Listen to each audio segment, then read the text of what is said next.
Welcome to Brothers of the Serpent podcast.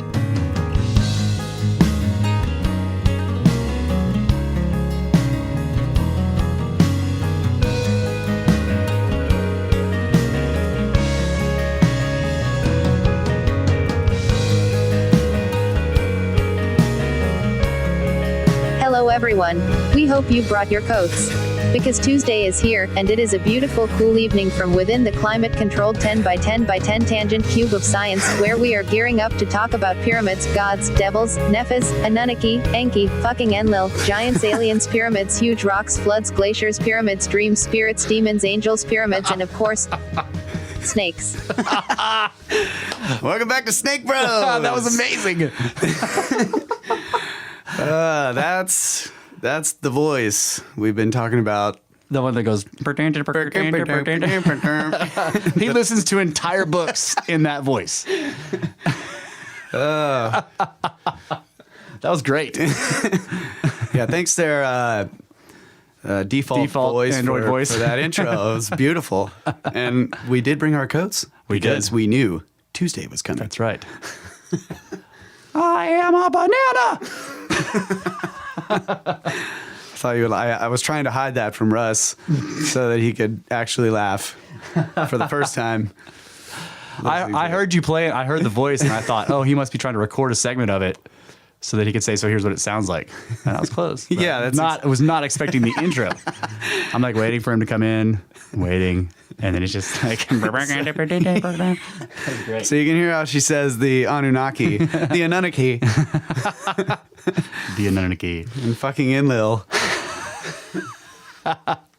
So yeah, I was trying to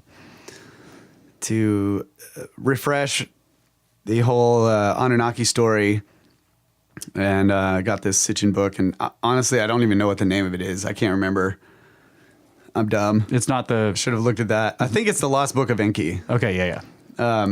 But all I could see on the title was Lost something. But anyway, it's I'm still in the introduction, and this computer voice is reading it to me, and it's quite strange. Yeah, play a little bit of it. You want to? Let's hear a little bit. Just a little bit. Oh, all right. Let's see here. Yeah, I'm pretty sure this is the Lost Book of Enki. As for Marduk, to the land of the two narrows he went. To be the master of the second region, once established, he expected. 283. Now this is the account of how the second and third regions were established, and how Ningishzida was exiled and Anunnaki to threaten. When Marduk, after a long absence, to the land of the two narrows returned, Ningishzida as its master there found, its lofty lord Ningishzida was.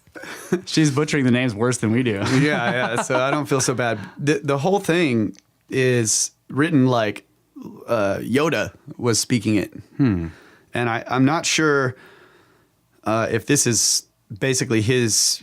It's like a grammatically correct translation or something. It's like what Marduk had once planned and instructed by Ningishzida was overturned. What is it that happened? Marduk of Ningishzida to know demanded.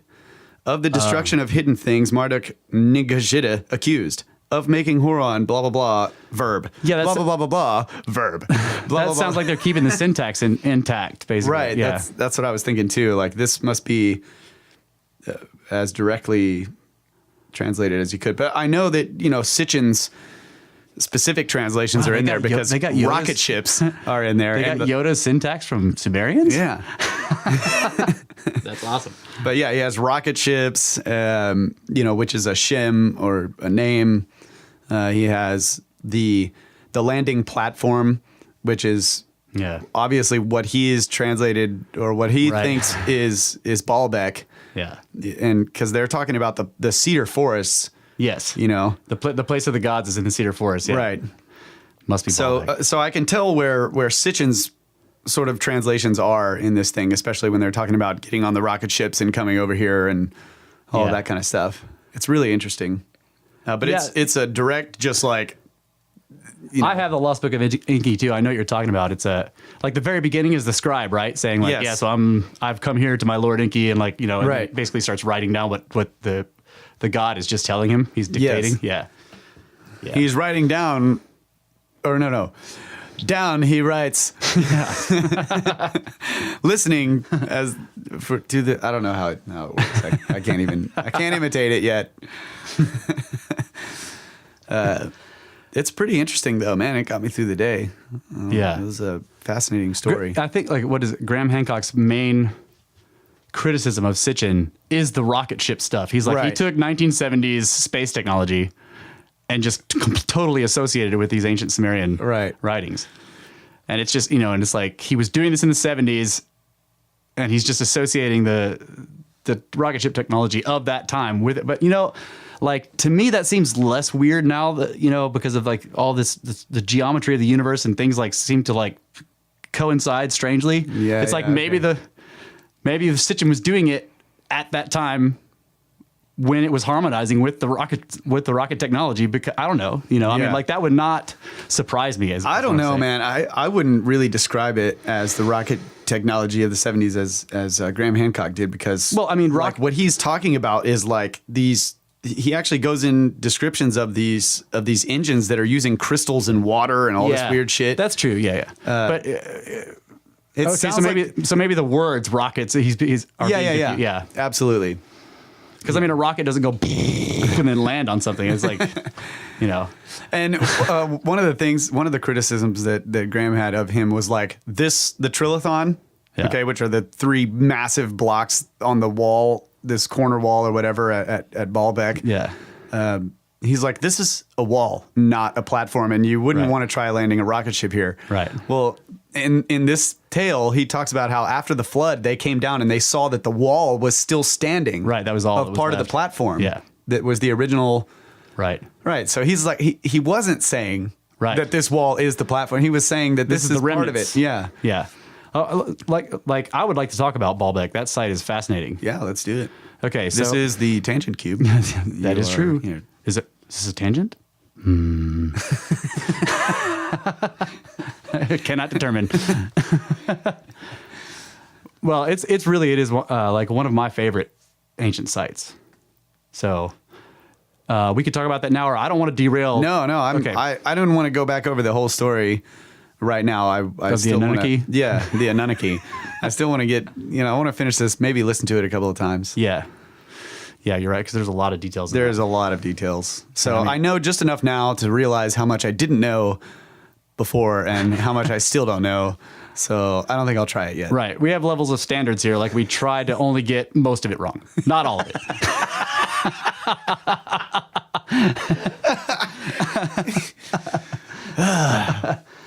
So if you look at the site, if you look at the Baalbek site now, it's really complex because of all the stuff that's on it, right? People have been building on it for thousands of years. But what's interesting about Baalbek is that you're looking at all this stonework, and you can clearly see that as you go lower in the levels of stone, like in other words, as you approach the ground, the stones become larger. In general, I mean, they just do. They, up at the top are small brick-sized stuff, and as you get down lower, you get to things that are the size of medium boxes, and then you get to stuff that's like the size of, I don't know, a car, and then you get to stones that are the size of houses or whatever. Like the trilithon blocks are 60 feet long by 16 by 19 or something like that. I mean, they're just huge. Yeah. You can see some pictures on Google Images of people standing next to them, but you don't know. They're like, hey, look, there's one of the blocks, and you're like, yeah, that's a pretty big block. And they're like, and then that little dot right there is a guy. And you're like, what? You're like, holy, yeah.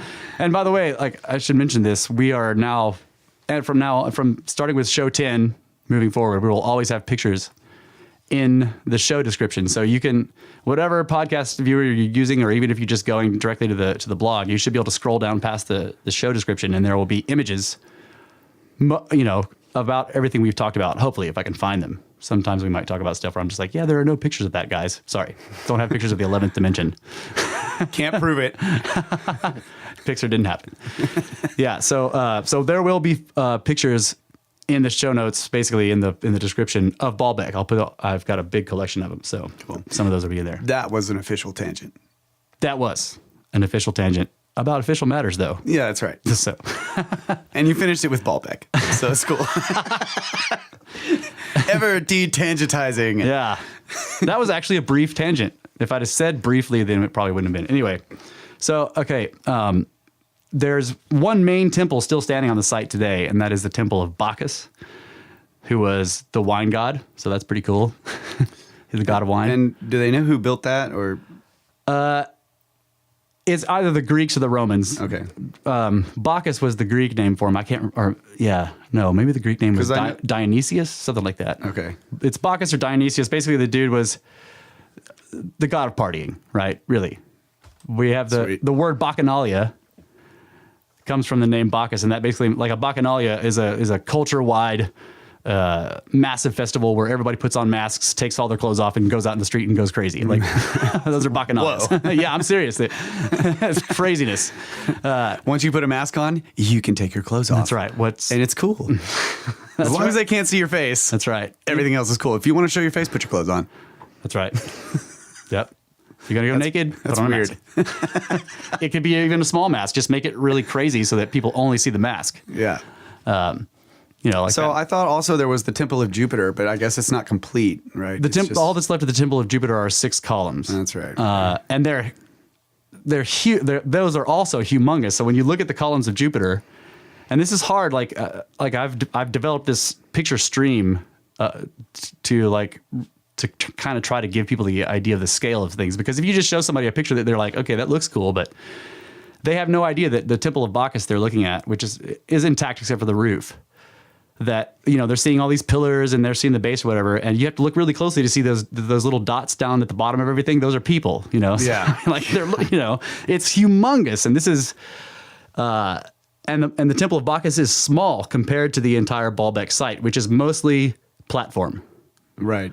Okay. So the Greeks and the Romans and the Egyptians and probably everybody else in that area that knew about it, they revered this place. The Greeks, they called it Heliopolis. It was the city of the sun.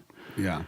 So the Romans built the Temple of Jupiter, which is the largest temple they've ever built anywhere, on this site, which is all the way at the edge of their empire. Okay, Lebanon was it was like out in the boondocks to them. So why did they build the biggest temple they've ever built to their chief number one, like top of the line god, way out there in the edges of everything? Because they wanted to build it here. I mean, that's the only, they knew that it had to go on this site. Okay. Yeah. Because Zeus is their top god, so Zeus is Jupiter. So they're building the Temple of Jupiter out there, and it has to go there because Baalbek was the place of the gods, and they knew this.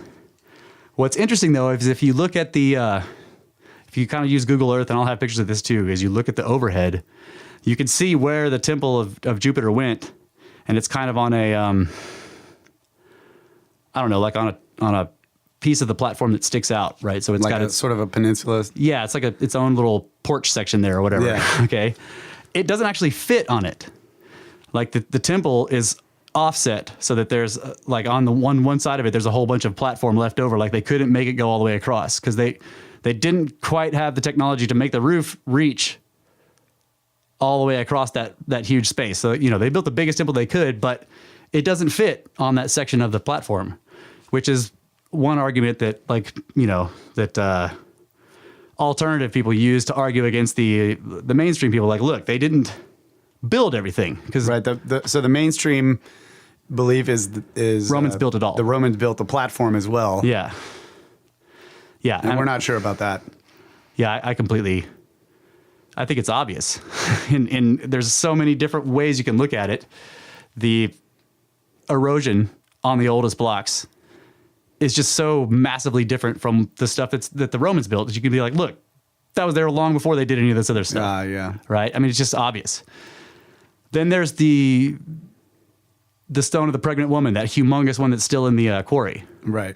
And it's got I don't know why that's the name of it, but that's what they call it. But so if you go to the quarry, which is about a mile away, but it's over mountains and ridges and weird stuff. There's no road between the quarry and the Baalbek site. Okay. But in the quarry is this gigantic stone that was like, comparable to the trilithon, but even bigger than those. Right. Still kind of sticking up out of the ground, and people have known about it for a long time. So, but it was buried. It's, it's been dug down so that now it's exposed.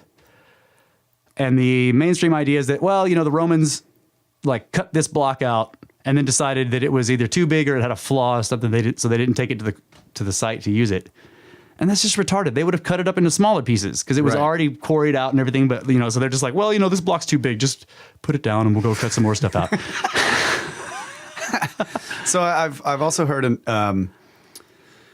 the idea that they cut blocks big from the quarry, and then as they move the block, pieces fall off. They chip some corners or whatever through the process of moving it. Yeah. And then so that when they get it there, they can then shave the entire block down again to make it all fine. And what do you think about that? Well, I've talked to a lot of masons about this, and they're like, well, okay, they do have this thing where they'll leave like rough surfaces on stones so that if it is big and heavy, that when they get it to the site, they'll actually smooth, but they're like, we don't leave it like substantially larger than it's going to be. Like, it'll just be something you can polish down, just a little bit of, But I think this is right, if I'm remembering correctly. They were saying that the actual edges and corners of things, they did perfect. So you can see these kinds of stones, like there will be this band of smooth, and then in the center, there's like this like more rough. I have noticed that with like old stone buildings, the edges where the stones meet are very fine and polished, but the middle sections, the flat surfaces on the vertical sides are rough. Yeah. So that it looks cool too. It does look cool, but that's what they would leave rough. But they would actually do those edges because they're like, if you leave them rough, then it's more likely you can knock stuff off. Right. And you can't, and they won't stack right. Right. Yeah. So anyway, there's also, and this was found more recently, but there's one of these like the stone in the quarry. They found one in the middle between the quarry and Baalbek. Like, it's dropped in the midst of the mountains, right? Like, you look on either side of it, and there's a mountain there, and there's like a huge ridge there, and it's just like, well, that one was too big, and they had a flaw, so they were just like, put it down. Yeah, put it down. We'll go get a different block. And it's actually been quarried. You can see it like you'll be able to see these pictures. It's got weird sort of chunks taking out of it. And that was probably local people quarrying it themselves. They're like, wow, look at all this rock. And they're like cutting pieces out, not knowing that it's actually a gigantic block under the ground. Or maybe they did, I don't know. Yeah. But somebody quarried it for pieces. But they didn't try to pick it up. Yeah. They're like, nah, no. And again, there's no road. There's not even a discernible path between the quarry and the site. It's just, I have no, I've talked to Dad about this because he has a lot of experience in moving extremely heavy loads. And these blocks we're talking about are like, I mean, the estimates range from 1,200 tons to 2,000. 2,000 tons is like 4 million pounds. I don't even know what the family sedan conversion would be for that. How many family sedans is that? A lot. Yeah. So, and I asked Dad, I'm like, Dad, so how would they be moving these? And he's like, sky crane, which basically is like, it's like a steel worker's inside joke, which basically means a magic hook that just comes out of the sky and then picks stuff up for you. Can pick up anything. Yeah. Sky hook. We do have cranes that could lift these kind of weights, but they have massive infrastructure, right? So if you look at ports, they have these kind of cranes that sort of run on rails, and the driver sits up in there and like looks down through a big window, and it's got and they pick up these shipping crates off of like barges, barges and stuff like that, and they can you can build humongous ones of those that can go, but they can only move on the rails. Right. And to make the rail. So if we were doing this now, there would be this gigantic rail system basically going from the quarry site to the building site. And so we would have to flatten all those mountains and everything and basically smooth it all out, you know. So there would be obvious signs of rigging of stuff, yeah, for us to move and there's just nothing. It's like they were like, man, this block is heavy, put it down. And they just walked off like, and actually there's sites like this all over the world. That's the other thing. There are humongous blocks dropped in between quarry sites and megalithic sites all over the planet. But I won't tangent on that. I'm just going to say that is a weird thing. Anyway, so the mainstream thinks the Romans did all of this. They're like, they built everything, including the platform. And I actually went and read there's like a main paper that was published by German archaeologists or whatever, and they were only allowed to sort of dig around the footings of the exterior wall. They weren't allowed to do anything else. They had this very specific area that they could dig in, and they were looking. When you read the paper, it's clear that they were looking for evidence that the Romans did it, right? Which is completely unscientific. That's what they were looking for, and the paper is humongous. But basically, it comes down to two things: a piece of what they call graffito, which is basically some unofficial, non-carved, just like sort of scrawled onto a stone graffito. You know, it's like, it's not modern graffiti. It's ancient graffiti, so they call it graffito. That sounds old. Right. And it basically is the graffito basically is like it's a praise to like one of the Caesars. I can't remember, one of the rulers of Rome. Okay. So that allows them to date it to that period. They're like, look, so, you know, and I'm like, yeah, but that was that was a fallen piece of rock from the Jupiter temple. So no one's arguing with you that particular stone from that particular temple was not built by the Romans. Of course, that was the temple of Jupiter was built by no one's arguing about that, but they're like, well, this proves the whole place, the platform and everything was built by the, you know, I'm just like, no, bro, it doesn't. And the other thing that they use, and they go into massive depth on this, but it comes down to a stylistic comparison with the, I guess what you would call the core or gigantic wall blocks, the basement or sort of foundation blocks at Baalbek, with some blocks in Jerusalem for the Temple Mount platform. Right. Okay. And they're like, well, we know that Herod built that. And I'm like, no, you don't. But you don't know that. We know that Herod added to it, right? He had this huge building project where he was basically adding stuff. And you can see, it's pretty clear when you start looking through people's pictures of the area, what's added on and what's not. I mean, you'll see these, I've got pictures and I'll put some of these in there, of walls of stone where there's a bunch of nice, they're huge, but there's a bunch of nice dressed stone. And then down at the bottom is one gigantic one that's like really weathered compared to the others. I'm like, that's original. Right. You know, and Herod was fixing stuff. He probably had them pull out, you know, whatever. But there are also sort of pathways that go beneath the platform in Jerusalem where they've really unearthed some, just immense blocks. Okay. Ones that are like the size of the Trilithon blocks out there. But the ones in Jerusalem are strange because they have square holes that go all the way through them. How do you make a square hole?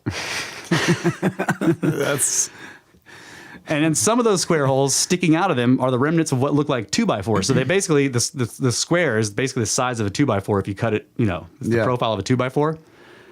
Some of the square holes have, obviously a board coming out of it, and the boards are petrified. Like, they're stone, but they used to be wood. I'm like, okay, that's old, right? Holy shit. I mean, maybe the process of petrifying would be accelerated. No. They were using stone wood. It's incredibly strong. They were cutting down petrified trees to make build the rigging 2x4s out of. To build the rigging to lift the blocks. Because the blocks are fucking huge. Look, you gotta use stone. So maybe the process of petrifying wood would be accelerated if it was jammed into a gigantic block. I don't know, because if it's jammed into this humongous stone, maybe the petrification process is quicker. I really don't know. That's crazy. But that doesn't matter. The point is like there's two main questions. You're like, okay, that's a giant block. I mean, huge. How do they, more than two questions. How do they get square holes in it unless they set up a 2x4, they set up basically a mold with 2x4s going through it and poured something in there that then became the block that looks like stone to us now. Okay. Yeah. Like in other words, it's some kind of like what do they call it? Aggregate or whatever. Yeah, well, it's concrete, but it's basically using some sort of technology where it's indistinguishable from stone to us. Yeah. Okay. There's a name for it that I can't think of right now. That's actually really what I'm leaning towards thinking about, like the huge walls at like Sacsayhuaman with that bulge out and everything, and they've got these weird indentations and all that. That's what I think. Whenever they're using sedimentary rock, I'm pretty sure it's that's what they're doing. Somehow they're disaggregating limestone into powder. And then they have some kind of process in which they can then pour it into molds or whatever, or in place, and then it becomes stone again later. Right.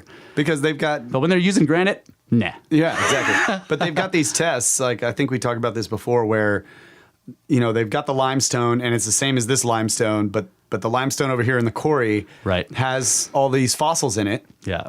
And the limestone that came from the quarry that's on this wall, the fossils are... shattered or something. They're like crystallized. Oh, like yeah. they were some incredible amount of heat was applied. That's right. Okay, yeah. So and there is vitrification of the outside, like the first couple of millimeters of the outside. So, yeah. And so vitrification is basically. But that doesn't really work for. I'm sorry. Go ahead. Well, but yeah. I'm just saying vitrification basically means the outside layer of the stone was turned into glass by some incredible heat. Right. You know. But that idea doesn't really work for Baalbek because you've got the whole stone sitting there.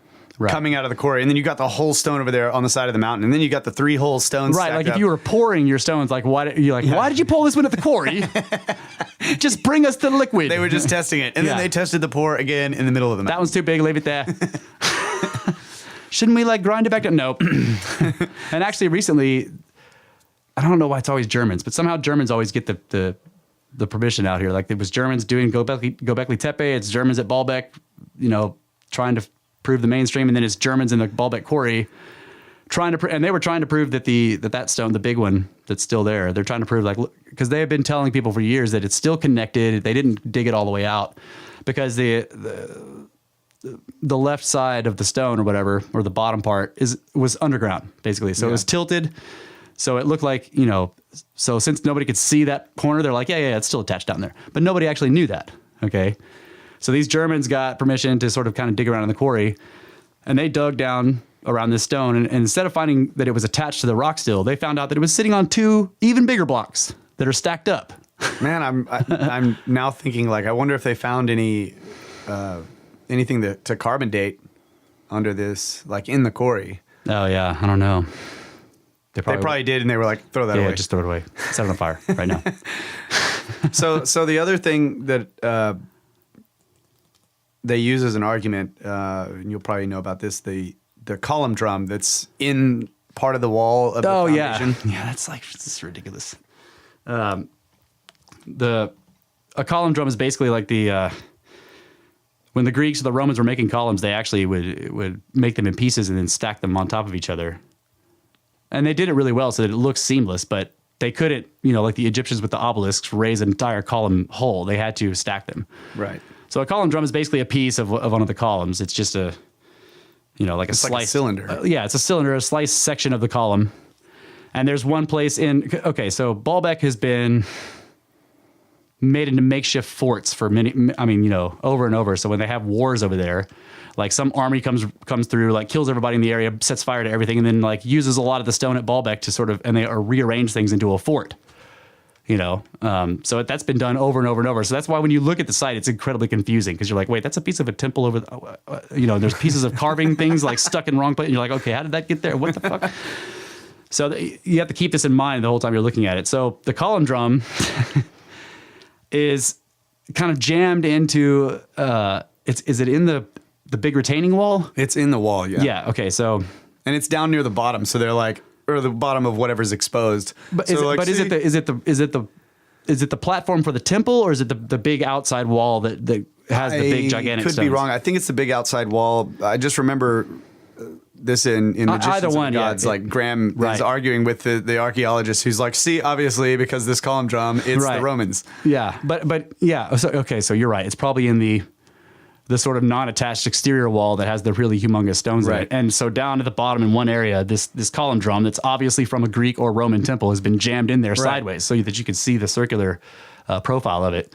And they're like, look, that means, you know, because it's down there at the bottom, and it's because the Romans obviously made this thing, that means that the whole, you know, and Graham's like, first of all, like, no, because like, why would the Romans be like, yeah, just jam that column drum down in there? You know, like what's his, Or maybe they did. Petronius, like, fuck that thing up, just jam it down in there. Yeah, but his point was just simply that so many times, like what Russ is saying during wars or whatever, when they were making forts, like they would also refurbish parts of it. Oh, yeah. As like, you know, you don't want the wall to be missing a lower corner in or whatever because like, it's why a do we weak keep getting spot. shot in the ankles? Yeah, so they repair it in order to use it as a fort, and that's like one of the ideas is like obviously this part of the wall had been heavily, you know, Yes. Yeah. I mean, damaged, when and you so- look at the exterior wall, you can see that there are places where, for whatever reason, there's just a square, like, you know, it looks like sometimes people cut doors through it, like there's like doorways through it or whatever. So, you know, then they would fill that with rubble stone from around the area. So this column drum is kind of jammed in, and I keep saying jammed in because literally it looks jammed in there. But the archaeologists are like, no, they put that down first, and then they put the gigantic block on top of it. And you're like, no, they didn't. Like, come on. Why would they do that? It's round. they used it to roll the gigantic block into place. And then they couldn't get it out. Because, yeah, you know, on the one hand, they're telling us that the Romans were like these amazing builders, which they were, right? They were amazing, competent builders. But then on the other hand, they're like, yeah, and they just like jam stuff down at the bottoms of these gigantic walls because, you know, whatever. No, dude, like that's an obvious sort of, I don't know, like late repair. In other words, like sometime when all the conflict that's been going on in that area for the past 1,000 years, you know, sometime around there, somebody was doing that. It was not the Romans. Yeah. Yeah, I completely forgot about the column drum argument. But back to what I was talking about with Jerusalem, the archaeologists in this paper that I was reading, after, you know, going through how amazing the graffito was and how it like totally pinpointed the era that they thought everything was done in, you know, they're like, look, it even talks about this. And I'm like, yeah, so you guys were cherry picking, but that's okay. And normally, you know, if that particular piece of stone with its graffito on it had said something anomalous, their first thing that they would have said was been like, well, it's not in situ. Like, it was laying on the ground, so it doesn't mean anything. Right. Anybody could have written on it any time, right? Which is true. But when it says what they want, they're like, oh, look at this. This is perfect. It says exactly what we want, you know? And then they hold it up as a piece of evidence. You're just like, dude, no. The other piece is like a stylistic comparison to blocks at Jerusalem. And I don't know. I'm just like, okay, so because you think that the blocks, these giant blocks at Baalbek, look very similar to giant blocks in Jerusalem, both of which are at the bottoms of everything. You know, they're down underneath stuff. So they're obviously the oldest parts of the structures. I kind of agree that those could have been built by the same people. Right. But they're like, it was Herod building the stuff in Jerusalem. And he was like a Roman appointed head of, you know, of the Jews or whatever. He was like the king of Jerusalem or whatever, appointed by the Romans. Right. And I'm like, no, Herod did repairs to the platform. That means he was not building the biggest blocks that are at the base, at the bottom, the middle of everything on the platform over there. Right. But that's what they're talking about. So I don't know. I tried to completely debunk the whole thing, but they were just like, well, look, okay, so maybe if it wasn't the Romans, it was the Phoenicians. And that was their answer to that. And I'm like, we don't even know who the Phoenicians were. That is a word that we use for people that kind of showed up in ships all over the place, but nobody knows where they lived, you know. It was the Phoenicians. I mean, you know, because guys that can build ships can totally move giant blocks. All right, we're going to take a break. We'll be back in 30 seconds. With snakes. Snakes! Blocks of snakes. Blocks of snakes.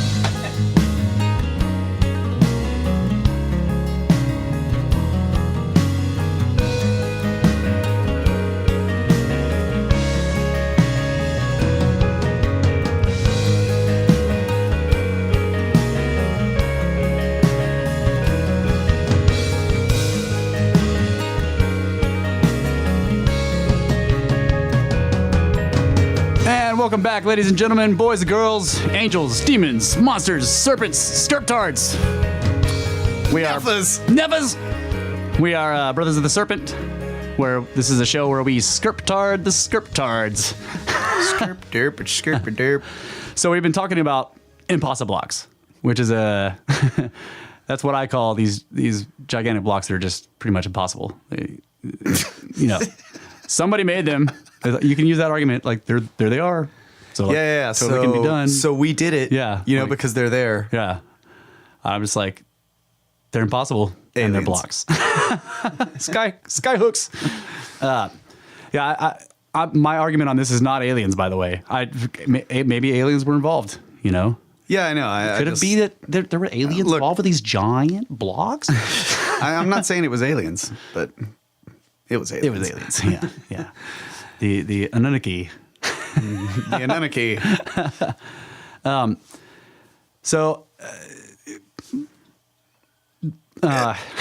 Yeah.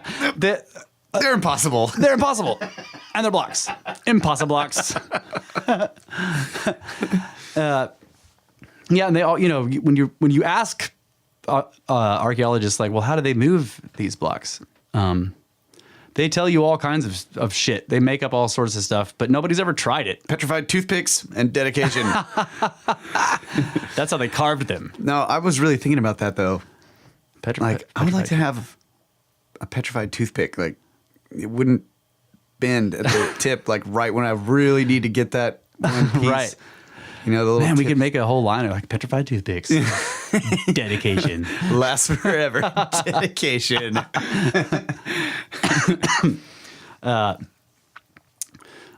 Sorry. No, this is reminding me of like a bunch of stuff that people have said about how things were made in Egypt. Like I just recently read an article where they were like, okay, so there's all these anomalous blocks in Egypt, okay, more Impossiblocks, or there's like the drill cores that we've talked about, where it looks like the travel of the drill was going down millimeters per rotation. And you're just like, no. And basically this article was like, yeah, so there's all this stuff, but like, it can all be explained by primitive tools. And then they fail to explain any of it. They just say that it can be explained. And they made the mistake one time of trying to demonstrate how to build a pyramid with primitive tools. A tiny one. Yes. Minuscule. And they weren't actually using primitive tools to cut the stones out of the quarry. They were using primitive tools to move the stones from the quarry that were cut with modern tools. By professionals. They were just trying to say, look, we have hip and rope and slaves and copper chisels, and we're going to move these big stones and stack them up. And they were very small stones compared to the stones in the pyramid. Yeah. And it was a very tiny pyramid. And they failed utterly. Yeah. To do. What did the guy say? He was like, it was a complete disaster. Yeah, it was a fiasco. It was like, so of course they buried that test and they just went back to like, well, it's there. They did it. Yeah. Yeah. We know. I think their argument was like, so that our slaves, which were, graduate students, right? Yeah, so they're archaeology graduate students equals slaves. They were snow slaves.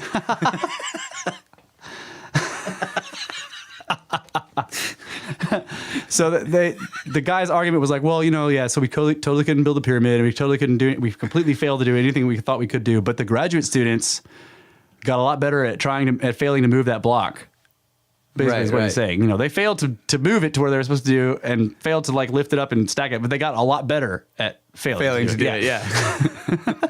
He was like, the first block, we worked on it for like days, and then by the end we only spent 8 hours failing to do it. I'm just like, okay, so that doesn't really help your argument, but yeah. So they don't do that anymore. Is my point. Like so there's all these stone vases, right? Yeah. The stone vases are, they have these very slender necks and very wide bodies, and they're carved out perfectly, and they're made out of every kind of all kinds of stone, ridiculously hard. Some of them are beautiful because, like, after they've carved the stone out, you can see all these multicolors in it because the stone is. And some of them you can see light, like you shine a light and it's translucent. Translucent. Yeah. It's so thin. And they're like, yeah, they just, there was a guy up there spinning a stick with some rocks and keeping it going, and there was a dude down below just like putting sand on it, and It's like, oh, really? And can you demonstrate? No. Yeah, they're like, well, you can see like modern people in Egypt doing, and they'll show you like if you're watching a movie or whatever, they'll show you a short clip of some guy like spinning a stick and it's got 4 rocks in the bottom of it, and he's supposedly he's making some vase or whatever, but it doesn't ever show you his completed project, and it doesn't ever look like it's going to be like one of those. I mean, there's some of those are huge. Yeah, they're humongous, and so the throats are like less than an inch across, and then you've got like 3 feet of bowl underneath that, and you're like, so how did they do that with a little stick with the rocks? Yeah, I don't know.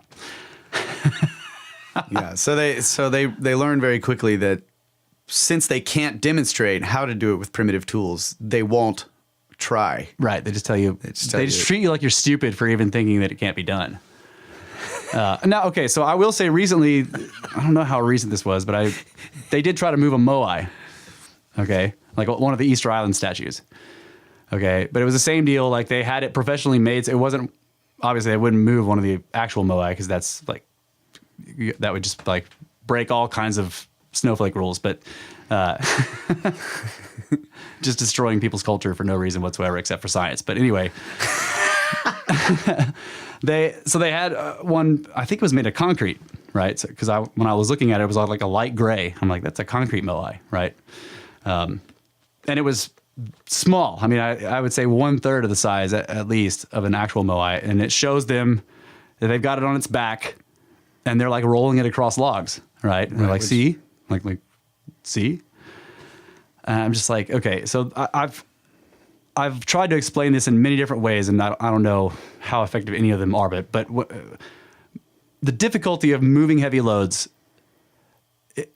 does not go up in a like a straight line. In other words, like to move something that is 1 ton versus moving something that is 100 tons, the 100-ton thing is not 100 times harder to move. It's thousands and thousands and thousands of times harder. In other words, it's like orders of magnitude, because 100 tons starts to break your materials, and it itself will break, right? You got this 1-ton thing, and it's difficult to pick up and sort of difficult to move around.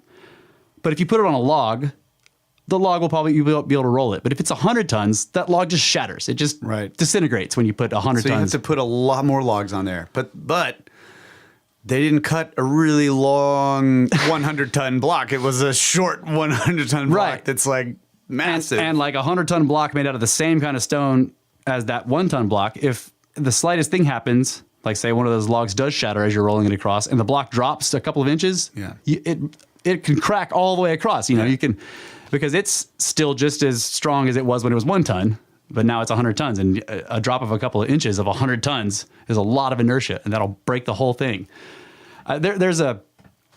In Peru, there are tons of humongous blocks that are just sort of left lying on pathways. Okay, so Peru is, it's mostly up and down. Like in the Andes, you can stand at Machu Picchu, and like there's a river that's not too far away from you laterally, but vertically it's a kilometer below you, right? But it's only 50 feet that way or whatever, right? So the quarry for Machu Picchu is across the valley on the other mountainside. So they're cutting those blocks, taking them down a very, very, very steep hill. I mean, it's like the sides of the valley are steep as hell. A kilometer down to the river, crossing the river, and then coming a kilometer back up to put them at Machu Picchu. And you're just like, what? Why? The place where they're building Machu Picchu is made out of the same rocks, and they had to cut a bunch of it away. So why are they building it with blocks from over there? That's crazy. Yeah, so that's skyhooks. Right. Well, they seem to have, I'm just guessing, but they seem to have very specific preferences on the exact makeup of the stones. Like if you look at Stonehenge, the famous central hinge stones are what's called bluestone. Right. And they come from a very specific quarry over in Wales, which is like 500 miles away. Right. But that bluestone rings when you hit it. Yeah, it's resonant. It's called lithophonic. Yeah. So anyway, there are humongous blocks, and they're very precisely cut. So you look at these ones in Peru, and everything is sharp and smooth, but they're just like sort of sitting on this mountain path, right? It's like a goat path, So there's this huge block sitting on this mountain path, and it's like obviously they were taking it down the path to get to the bottom of the valley. So this.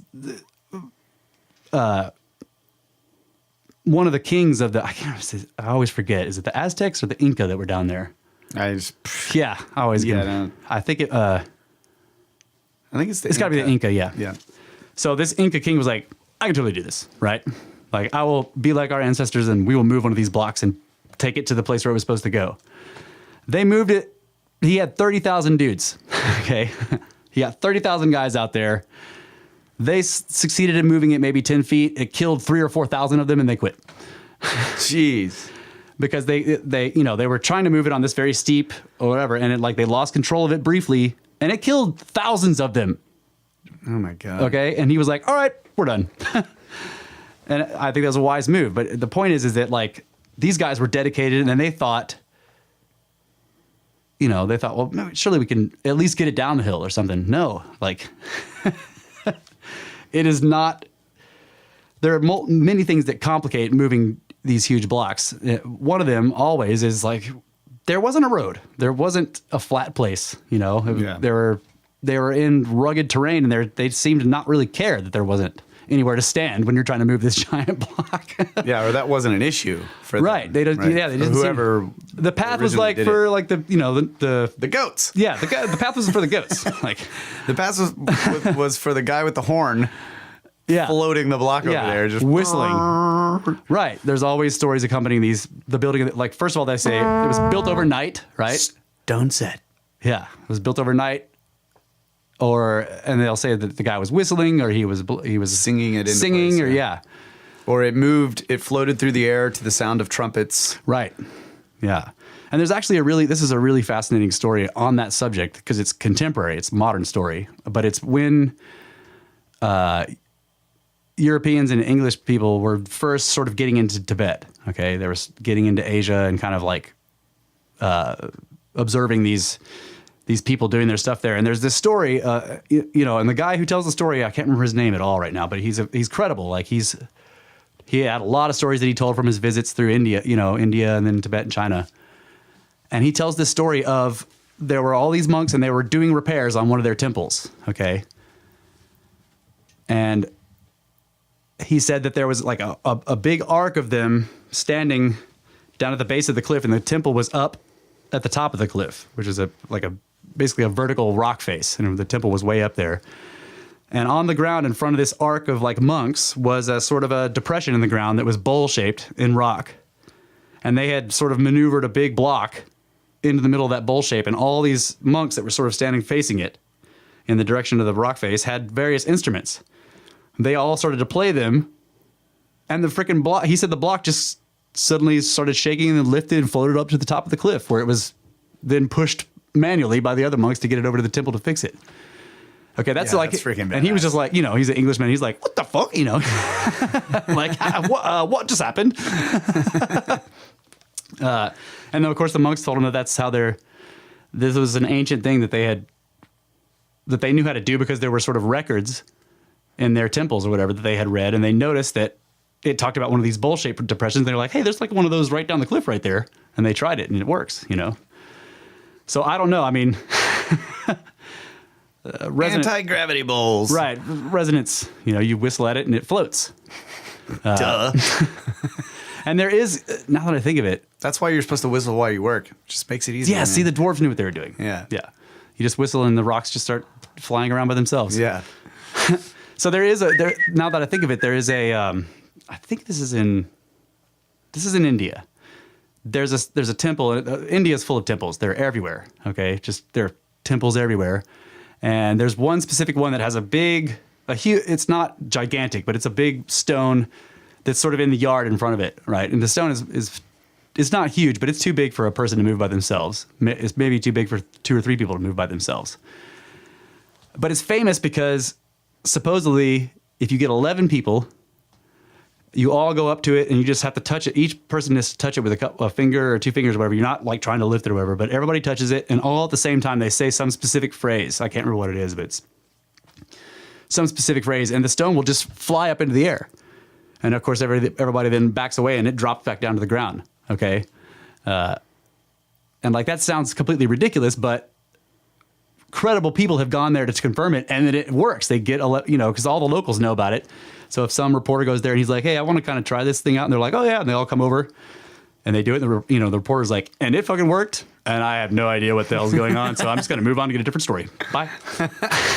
So I was talking about that book, From Atlantis to the Sphinx. Oh, yeah. And he goes through a whole part about shamanism in that book. And he's talking about the magic of shamanism, right? That's goes back for thousands of years or whatever.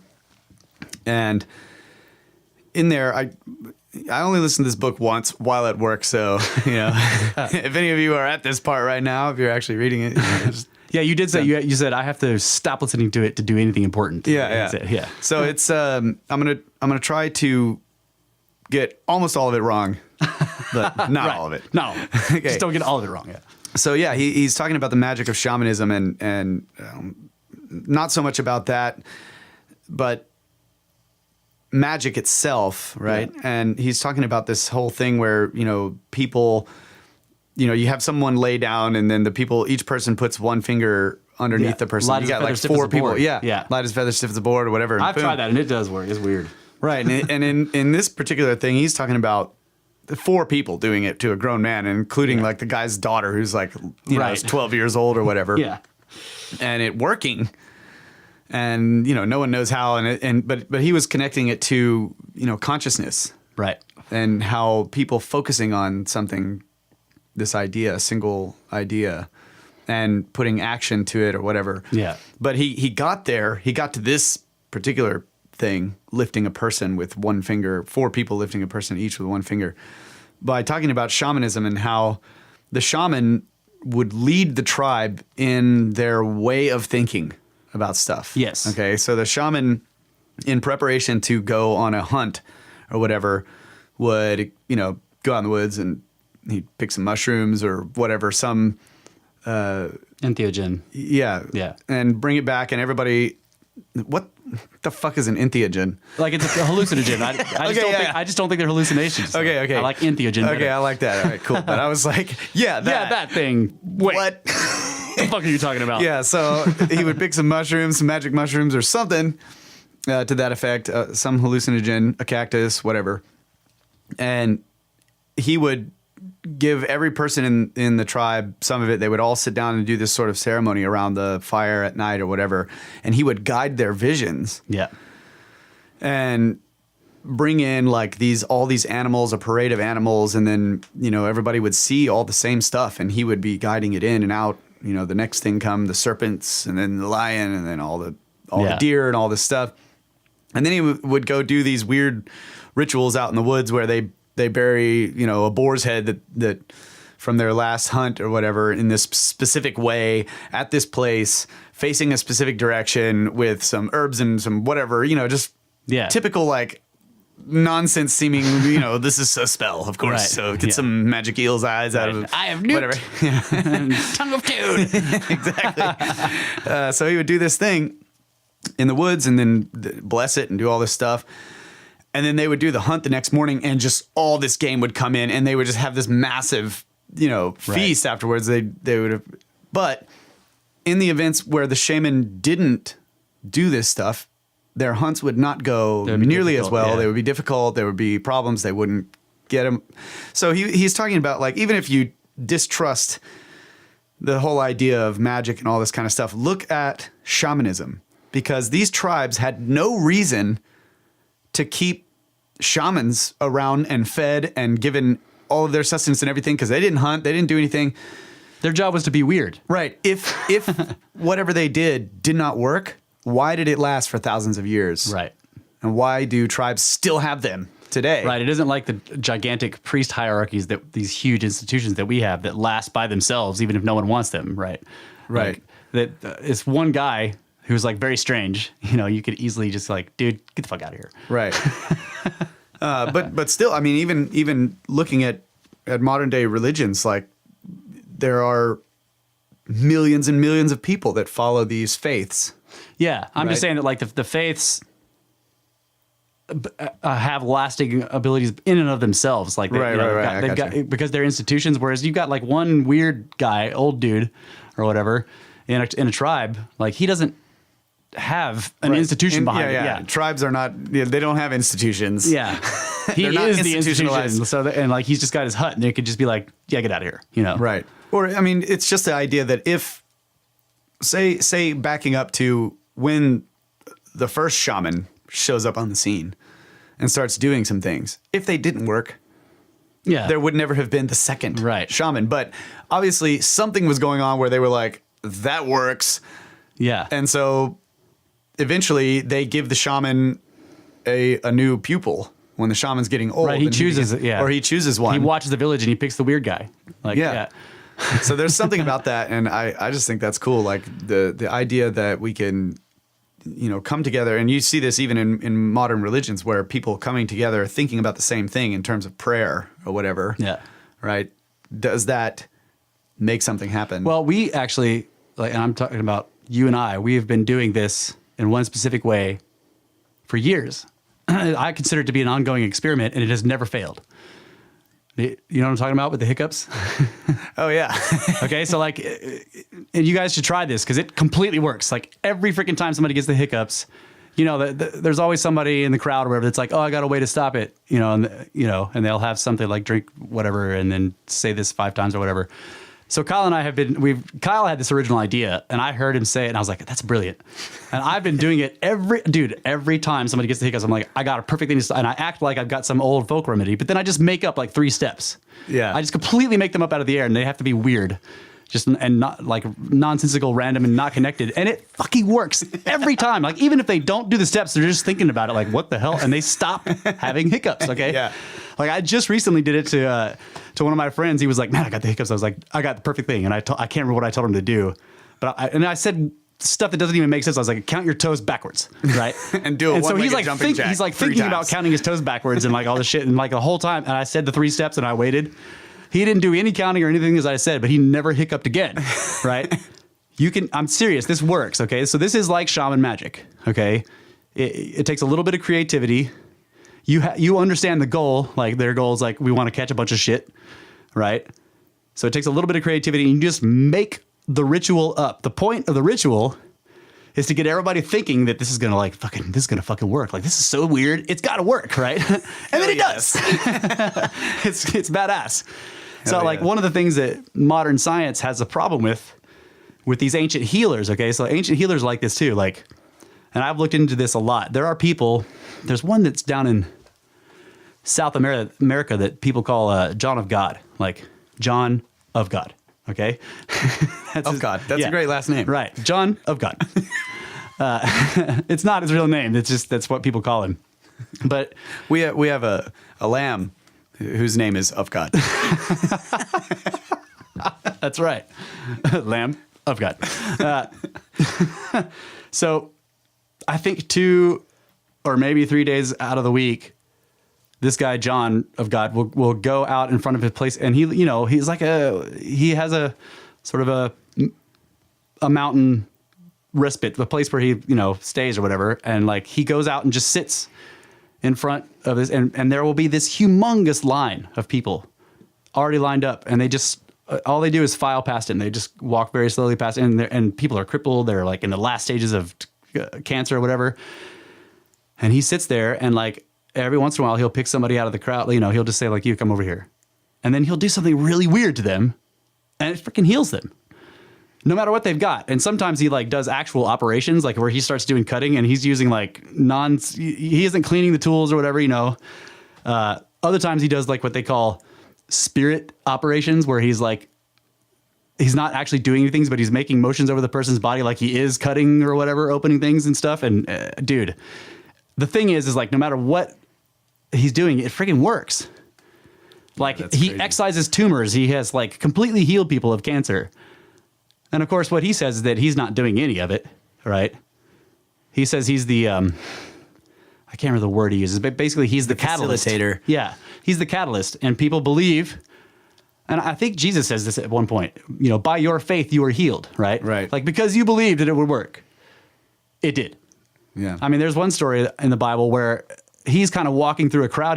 Jesus is walking through a crowd, and somebody who's like laying on a stretcher, like reaches out and manages to touch. Woman Yeah. She touches his hem and is healed by it. And like, he didn't even know she was there, but it says that he felt the power leave him and he's like, what? Whoa. Who touched my clothes? Yeah. who just like stole heal themselves. So, of course, modern science and medicine can't handle this. They call it hoaxes, right? You know, the person is just, they don't have a procedure. They're not really doing, they're making stuff up, you know, but the point is, to me is like, but it works. Like, who cares if it doesn't seem scientific? Because what science is really about is like looking at something, observing something and saying, okay, so what's happening? But of course, the scientific community and the medical community is saying, because they're not using things we're familiar with, nothing's happening. Yeah. And that's just, nah. Yeah, that was a great point about the shamanism. I do think that they just made stuff up a lot of the times. Well, yeah, I mean, they didn't have books, you know, that. What is interesting though is that like shamanism all over the world looks the same. In other words, that you kind of see the same stuff, you know, and like, how did they have this idea of shamanism like all over the planet, all these different tribal cultures? Yeah, I don't know. That there's like one guy who was the weird dude. He was like, unless okay, so we're talking about also Impossiblocks and all these, right, you know, massive structures, magic and moving stuff. If there was an ancient civilization that had, you know, high technology, right? Perhaps they also had high magic. They had high shamans, right, and they may have not had this big divide between sort of spiritualism and science. Right. Well, I see often that people say that the ancients did not separate religion and science. Right. They just didn't. To them, these were the same thing. But religion's really the wrong word. Because they weren't using religion like we do now. Well, there are like the study of creation and divinity, basically, is what the spirit world. Yeah. There are modern scientific studies now going on about spirituality and yes, you know, they call it fringe science and stuff. People doing parapsychology too. Yeah. So there are, you know, we're getting somewhere, but what's frustrating though is that we were getting the same places right before World War I. Like, so up to World War I, we were kind of, parapsychology was either in the same place evidentially or whatever, or even past us. I mean, they were like, scientists were going to like huge medium seances where they were like calling forth, you know, like physical material out of nowhere. And like, I've read a bunch of these reports or whatever, and these were like the top credible scientists of the day going to these things and making sure that no one was hoaxing anything or whatever. And then reporting stuff flying around and all the voices and shit. Okay. Yeah. And it was credible back then. And then we had World War I, and so all of that stopped. Because everybody just suddenly, this is the other thing about war, is giant conspiracy on this. Like, we all focus on the material to the exclusion of all else. Like, no one cares about spirituality when the Germans are coming. Right. Well, some people do, but only when they're dying. Yeah. And they're like, why can't I see my mother? And then they die. So it's like we lost all of that through the World War period, like World War I and then II. And then we come out of that having just won these wars through pure materialistic technology. Yeah. So there's this idea, I can't remember, I think it was this book I was listening to, Mysteries of the Pyramids, or something about Mysteries of Egypt. And the guy was talking about how he was going through this whole idea of the beginning of everything and consciousness in the beginning, and how our consciousnesses were our bodies, and our consciousnesses, since we didn't have large physical bodies with all of this stuff, we existed way more in the spiritual realm. And the more material, that's right, yeah, as the material develops and grows and becomes, it coalesces more, and we don't have this big cloud, we have a sun and some planets, and the spiritual begins to fade, manifest, okay, in the material. Right. And the more this happens, the more we're shifting towards a material plane of existence. So, and I don't buy into this idea as like, you know, that's right. It was like linear about density, right? Yeah. As things became more, as the material became more dense, Like we start to sort of lose contact with the spirit side of stuff or whatever. Right. Or we're just moving more into the physical than the spiritual. Like Right. we used to exist purely in the spiritual, and as material advanced and coalesced, Right. we started diving into this material, and the more advanced that our consciousnesses like make the material, the less we are in the spiritual realm. Right. So I don't look at it's an interesting idea. I don't think that that's the answer to everything.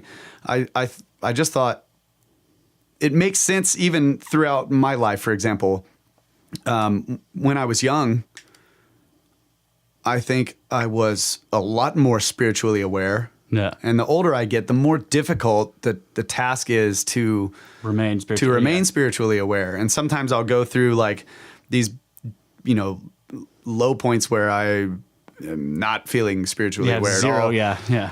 And so I have to like work back into that. It's an exercise. But yeah, I can see like how a war, this, all this melee damage, Right. is causing people's minds to move more to the material. Right. Right. Some people obviously would move to the spiritual in a time of war, and those people exist. But I think overall, when bombs are hitting and destroying buildings and things are collapsing on you and you're getting Yeah. shot and people's arms and legs are being, dismembered right in front of you. Kind of like not worried about stuff you can't see. Right? Yeah, it draws you into the material. So even like the advent of television, Right. people sitting in front of this material, watching all of this material shit take place. Yeah. Even though it's like etheric in and of itself, the transmission Right. is something you can't see that's coming through something that you can't tell. Yeah, that maybe nobody knows what it is. Maybe that was a bad judgment. on my part, but I think it's a great one because you're right. To me, it's interesting that it requires this etheric thing in order to work. Yeah. But no one cares about that. All right, we're up on time here again. Damn, that was quick. That was cool though. It went by fast. Impossiblocks and They're impossible. spirit moving blocks. They moved them with snakes. Snakes moved those blocks. Mind serpents. Millions of snakes.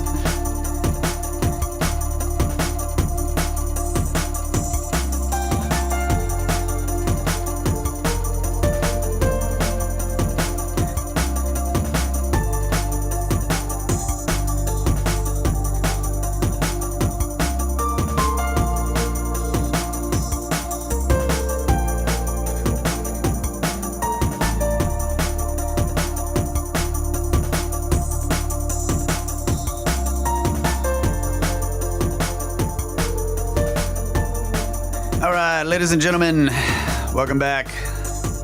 Brothers of the Serpent. Two brothers talking endlessly about anything and everything and nothing in particular. With kick-ass bumper music.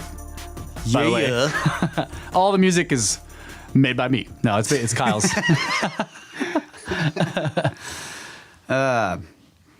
Limitless conversation by two limited individuals. That's right. Snarky cynicism, sophisticated sophistry, and slithering sarcasm. Smirky snark. Snake Bros.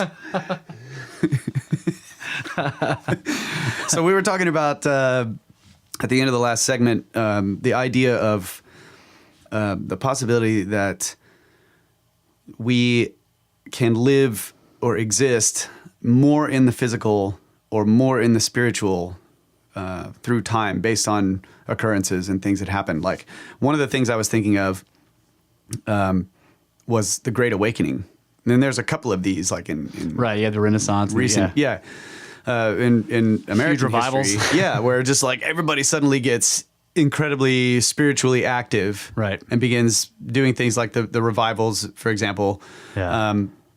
So Weird glossolalia, or however you say that. Yeah. Speaking in tongues. yeah, Like there's... which is genetics. Yeah, well, there is ideas that like, because where does that come from? It sounds the same. Like when people do it, it sounds the same. It does have linguistic properties, like it is a language. Yeah, I've heard people speaking in tongues, and I'm just like, okay, you don't know what you're saying. Neither do I. So why is this helping? Maybe it's because somehow spiritual. It's like the intent. So there was a couple of things I thought of.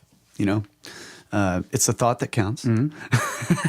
So keep having it. You're good. Yeah. No, but how many successful people, incredibly successful people, have written books saying, think positive? Right. Now, we know that, any materialist scriptard could be like, well, yeah, because you get depressed and then you don't do anything. Yeah, exactly. Right. But the idea of thinking positive is it's easy to think negative. That's the easiest fucking thing. That's the easiest thing to do. Yeah. Thinking positive is difficult. It's a mental exercise. You have to kind of consciously do it. Yeah. Right. And just by thinking positive thoughts, you begin to feel better about yourself, about what's going on. But what is that? Because you could interpret a thought, a positive thought, as being some verbal thing going through your head. Well, this is okay. This is good. Plus more. I feel okay. Plus more. And those positive thoughts may be, interpreted any way you want. But the fact is that thinking positive ultimately can result in you actually feeling better, which is a spiritual thing. That's true. Yeah. So this idea of like the surface cognition, like of the things around you, just the way the dialogue in your head is going along, and you're proactively thinking positive thoughts, may not really be a direct spiritual thing. You're like forcing this idea. But it may facilitate it. Yeah. But it may facilitate this idea of a feeling of delight, or a good feeling, a satisfied feeling, or and even a feeling like I can fucking do this, right? That feeling right there. The people that go into incredibly difficult situations and come out a winner or come out alive, they were thinking that shit. They weren't going in there going, "Oh my god, lose! Oh my god, this is gonna be so hard." Yeah, right. So you had brought up earlier, this idea of sports records. Yeah. Okay, so. Go ahead. Okay, there's when you look at just record holders, like so somebody sets a record on some physical activity, like running a mile is a good example. So you can see this pattern. It's like it goes throughout history. Like there will be a record set, and then that record actually will stay for a long time, and people will kind of approach it, but they won't break it, and like. Decades go by, like it used to anyway. So like the 4-minute mile, this was like a record. I can't remember what the dates were, but it wasn't that long ago when a 4-minute mile was like one person had done it and it was a record. It stood for 20, 30, 40 years or whatever. Then somebody broke it. And then a whole bunch of people broke it right after that. It's like they were like, oh, it can be done. Yeah. Right? They weren't, in other words, they weren't going in there thinking like, you just can't beat a 4-minute mile. Right. After the 4-minute mile was beaten, right. They were like, wait a minute, it can be beaten. Yeah, it can be beaten. Yeah. So but before that, they were just like, that's the top record. And like, I just want to get close. I just want to get close. Yeah, I can't beat that. So you see this, like somebody breaks the record and then bam, a shitload of people break it. And then actually the record becomes normalized after that. Now you can't even get into a high school track team if you can't run a 4-minute mile. I mean, that's like, so you see that what used to be like the pinnacle record, it's now like you expect the high school kids to do it, like otherwise you're like, dude, you can't even run on the track. Like, get out of here, Yeah, and some of that may have to do with the, revolving, the increase in our technology and our ability to human mobility. In other words, people being able to move from this place to that place. People coming here from all over the world or going there, or everybody. Right. And I've heard people say that it's our medical knowledge, so we understand now what kind of exercises to do to make it. But they don't all fall into that mold. It can't all be based on that. Right. I completely agree. I'm just saying that this is one of the explanations I've read for this. But here's the thing. So another trend you see over time is that records. Like somebody used to set a record and it would stand for years, decades. Now they're constantly broken. No, like pretty much we're in a place now where a record's set and then it gets broken soon after that. There's the pattern of like a record is set and it stays a long time is no longer a thing. It's because they're juicing, bro. You juice? That's right. They all juicing. The juice keeps getting better and better, though. They made this badass juice, and it lasted for like 40 years, and then somebody made one better, and then now they're making better juices all the time. So basically drugs, yeah. Well, another good example, and this can't be explained by juicing, is motocross. Okay, so motocross, like just turn on a motocross game today, or a motocross event, and watch it. Like the stuff that they're doing. Those things were like completely, they're routinely doing things, like 1080s while like barely touching the handlebars while spinning in place and all this bullshit. They do that over every jump and they're warming up, right? Those things used to be like Evil Knievel was going to like jump over the Grand Canyon and do like a 760 or whatever. It wasn't going to be anything. I mean, that guy was at the very cutting edge and he was blowing people's minds. But when you go look at the tricks that he was supposed to do, and then you look at what motocross guys do, like every time they hit a jump now, it's ridiculous. Like that, and this is what they do for a job. It isn't. They're not doing amazing things. This is their job. Like, yeah. So I like spin 140 times, with my motorcycle like going the opposite direction beneath me while I'm touching it with one finger. Like, yeah, it's just every day, right? Whatever. Seriously, I mean, it's not that crazy, but when you look at it, it's. I don't know. It's like the ability to do this has become, it's gone beyond the ability to explain it with human neurology too. So the other one that I like to look at with this, or the example that I like to use, is base jumping, which is basically like you put on a freaking flying squirrel suit and run off a cliff, right? You just jump off a cliff. Okay. Somewhere in that squirrel suit, there's probably a parachute, but basically they stretch their arms out and there's like, there's a membrane that goes between their arms and their feet that gives you like 5 square feet. A little forward travel when you're falling. It gives you 5 square feet of like, of plane wing or whatever. And, and of course they'll do it with GoPro cameras on their forehead. So you can watch videos where these guys just run and jump and like they're falling past the cliff that they just jumped off of. And there's obstacles. Okay. In other words, there's things sticking out of the cliff, trees, boulders that they have to dodge. And they're falling really fast. Terminal velocity they'll reach. And so I can't remember where I was reading this, but they did this, because neurologists looked at this and they were like, nope, can't do it, right? That actually is impossible because the objects are coming up at them at a rate of travel, hundreds of miles an hour because they're falling, right. Okay?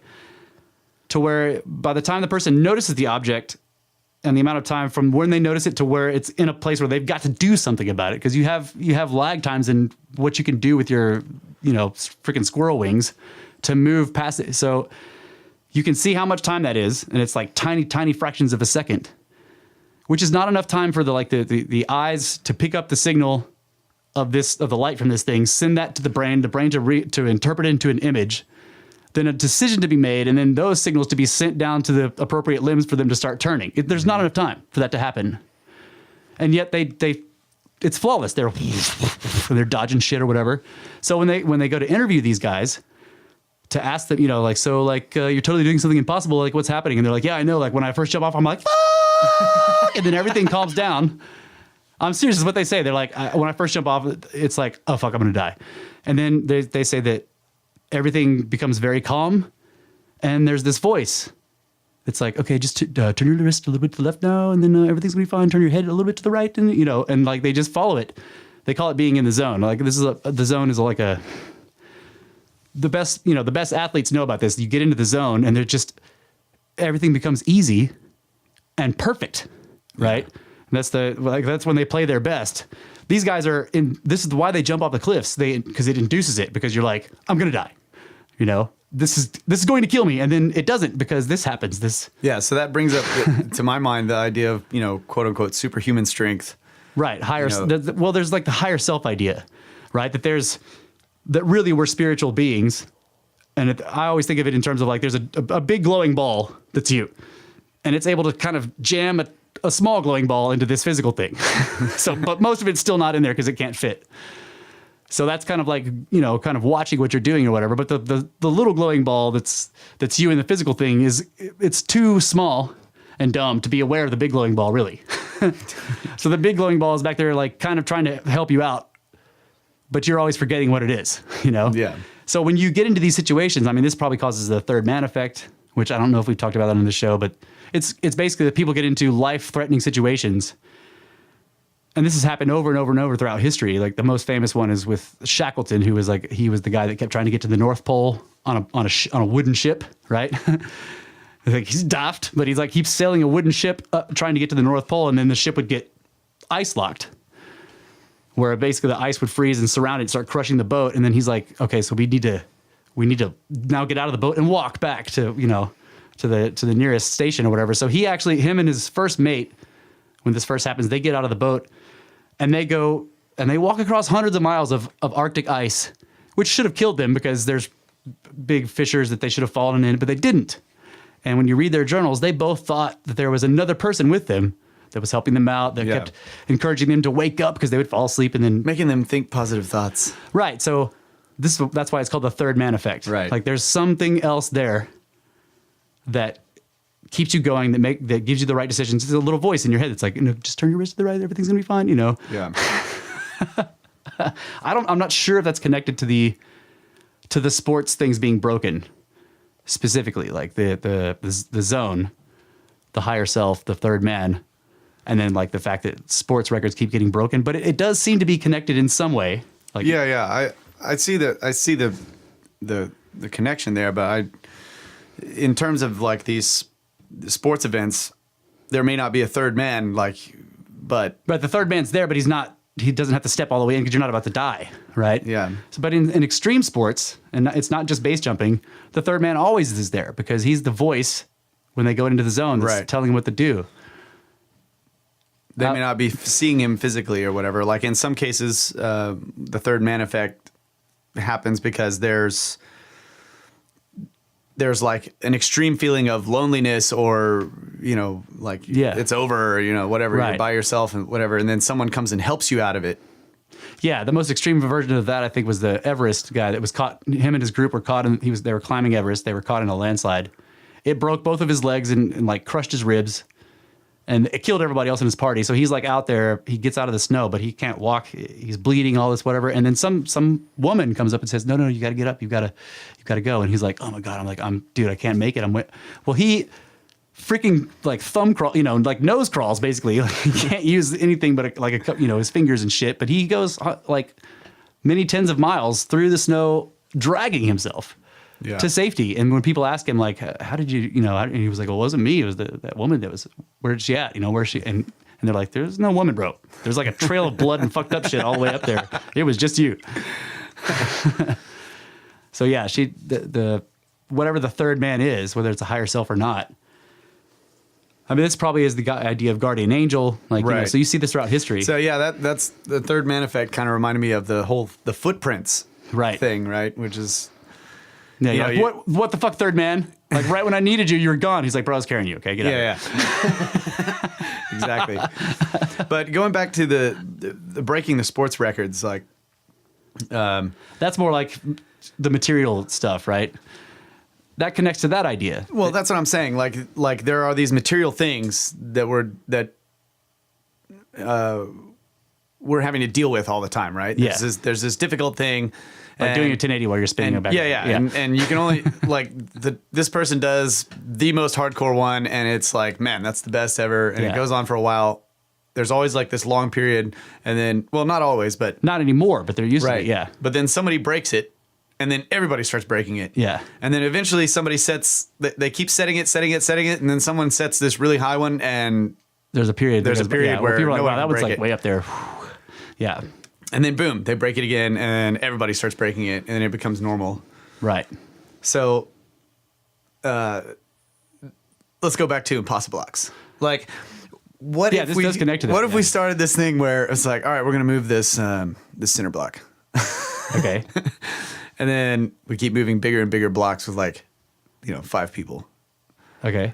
It does kind of look like that because they're building with 5 block people, and the blocks get bigger and bigger. 5 people move this block, and they bring it up a hill, and it's like, oh my God, like 5 dudes can't do that. No, that seems crazy, but we just did it, and we have documented it. And maybe it'll go for a while, and then 4 dudes will move that block. Right. Or they'll cut a bigger block, and the 5 dudes will move this bigger one. Right. See, I've actually thought of this does kind of connect too, that I want to go out to one of these gigantic blocks and try light as a feather, stiff as a board, and see if we can fucking pick it up. Yeah, Just, like if it works on people, why don't it should work on blocks, right? I don't know. You had the one with the rock, where the 11 people, and it's like there's a number of it. But yeah, so maybe you could do it. But yeah, this is the idea. But it's probably aliens. Really, the idea is perhaps it was mind over matter to move these blocks. It was not, archaeology wants to say it's only material science. Right. Right. So, of course, if their technology, if they didn't have huge cranes and building all this, they must have used ropes. And maybe they did. Mm-hmm. But that wasn't all they used. Well, they just tied the ropes to them and then they went boom, and it like started to float, right? Yeah. There were ropes there, but they were like guitar strings.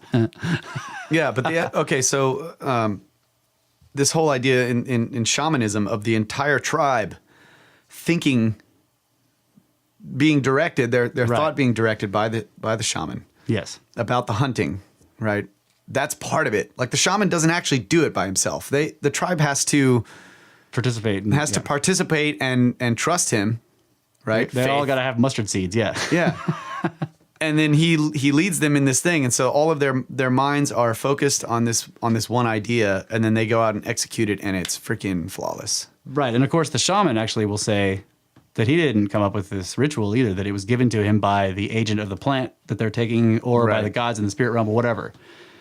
But the agent of the plant is very fascinating to me, because like ayahuasca is a vine that doesn't have any hallucinogens or entheogens in it or whatever, right? But they refer to the brew that they take that is like DMT, whatever, as the ayahuasca drink, as the ayahuasca right. brew, because according to them, you meet this feminine entity that is the entity of that plant, of the vine, not right. not the thing that can, whatever it is they're using, the shroom or the whatever that they're getting the DMT from.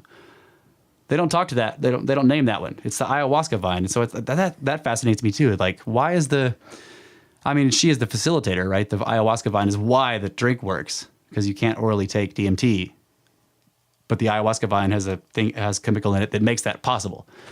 But they don't know that. Like, or if they did, it's because they say the gods told them. Because when you ask them, like, well, how did you guys come up with this brew? Because that's another impossible thing. You got impossible blocks, then you have impossible, like a magic with that brew. Like, you need DMT from a shroom or something like that. But if you eat it, DMT doesn't work because there's an enzyme in your stomach that stops it.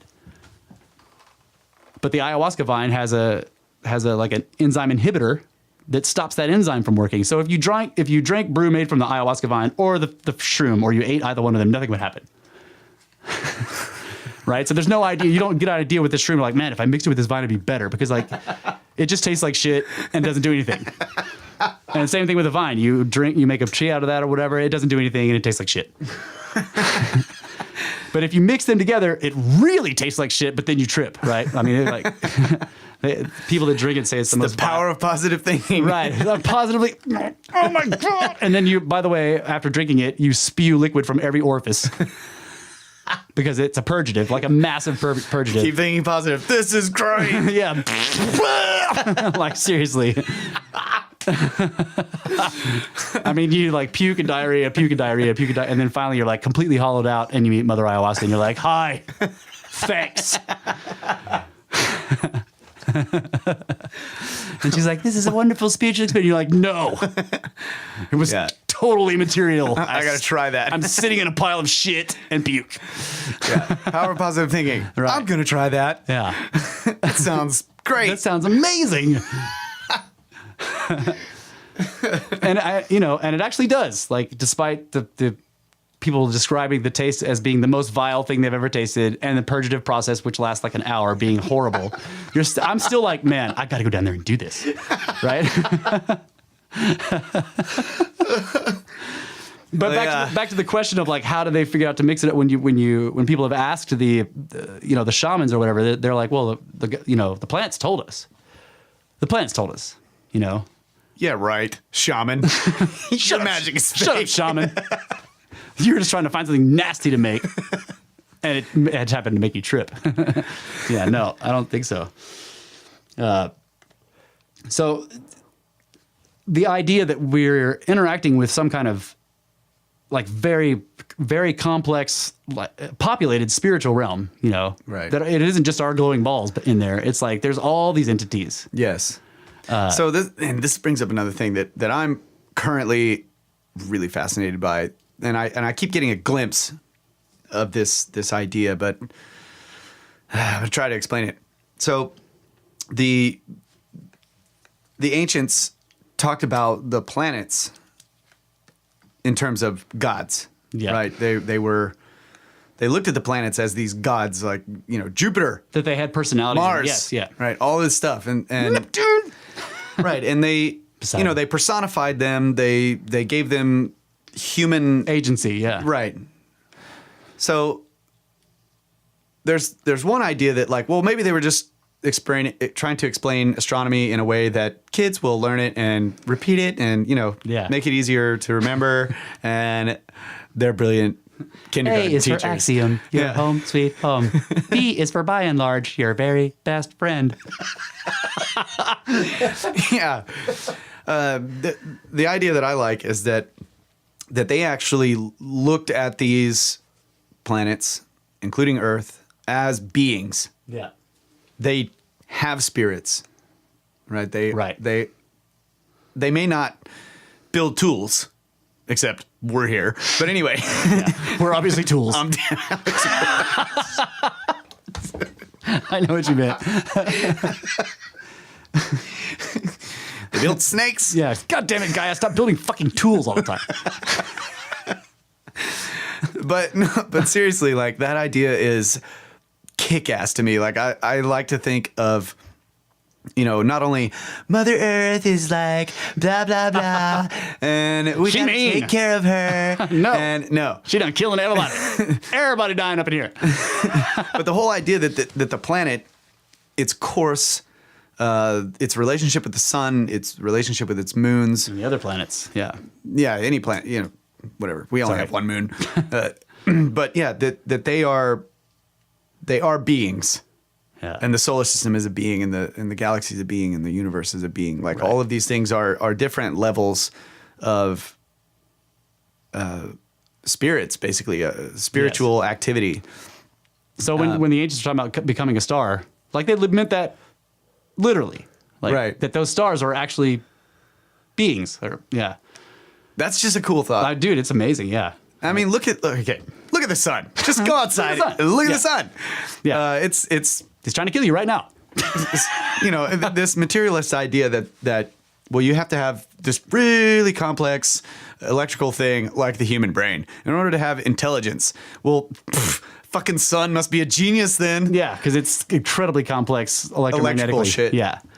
And sometimes he gets mad. Starts blowing shit up. But hey, if that is true, that you know, complex electrical systems are, you know, connected in some way to a spiritual connection, to the physical realm. Then, Boltzmann brains. Yeah, Boltzmann brains. We're looking at the sun, and it's like, dude, that thing's been watching me every day. That's right. That's why you do stuff at night, because the sun sucks. That's why secret shit is done at night, because it can't be seen by God, the sun. Helios is on the other side. Yeah, Helios on the other side of the world, Ra. He becomes Amun-Ra, the hidden one. Yeah, but he's got a mirror. You know, he's always looking at us with the freaking moon. That's right. That's right. Doesn't matter. Shit. That's why everybody gets crazy on the full moon, because they're all lunatics. Hey, that's a good one. Yeah. Luna is the name of the moon. You're a lunatic. Ah. Yeah. Never thought about that. Etymology. It's great. Yeah. Yeah. It is weird how all the lunacy, all those words are connected to the moon. Yeah. Werewolves. And yet, when you look at, you know, modern science is like, the moon doesn't do it. It doesn't make anybody crazy. I'm like, yeah, you're a fucking lunatic, bro. If you think that.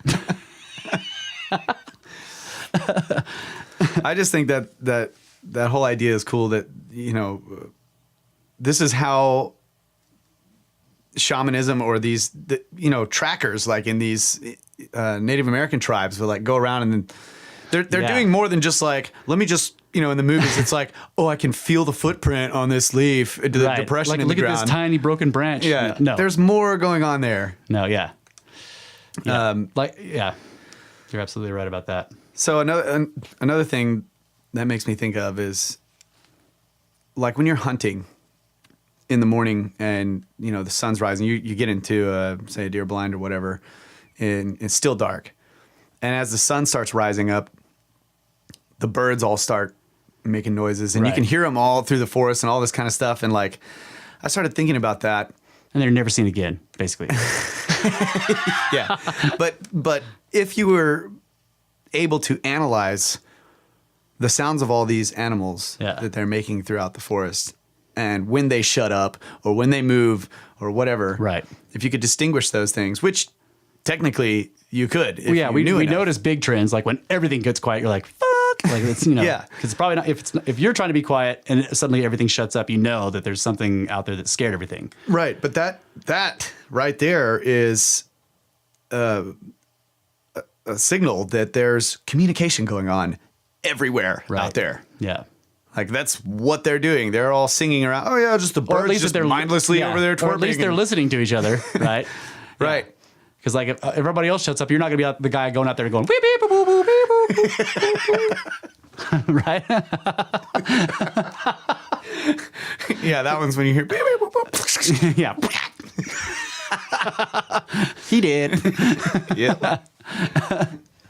But it's interesting. So there's all that type of communication, and then of course with modern science, studying microbiology, there's shitloads of communication going on in a totally different way, on that level.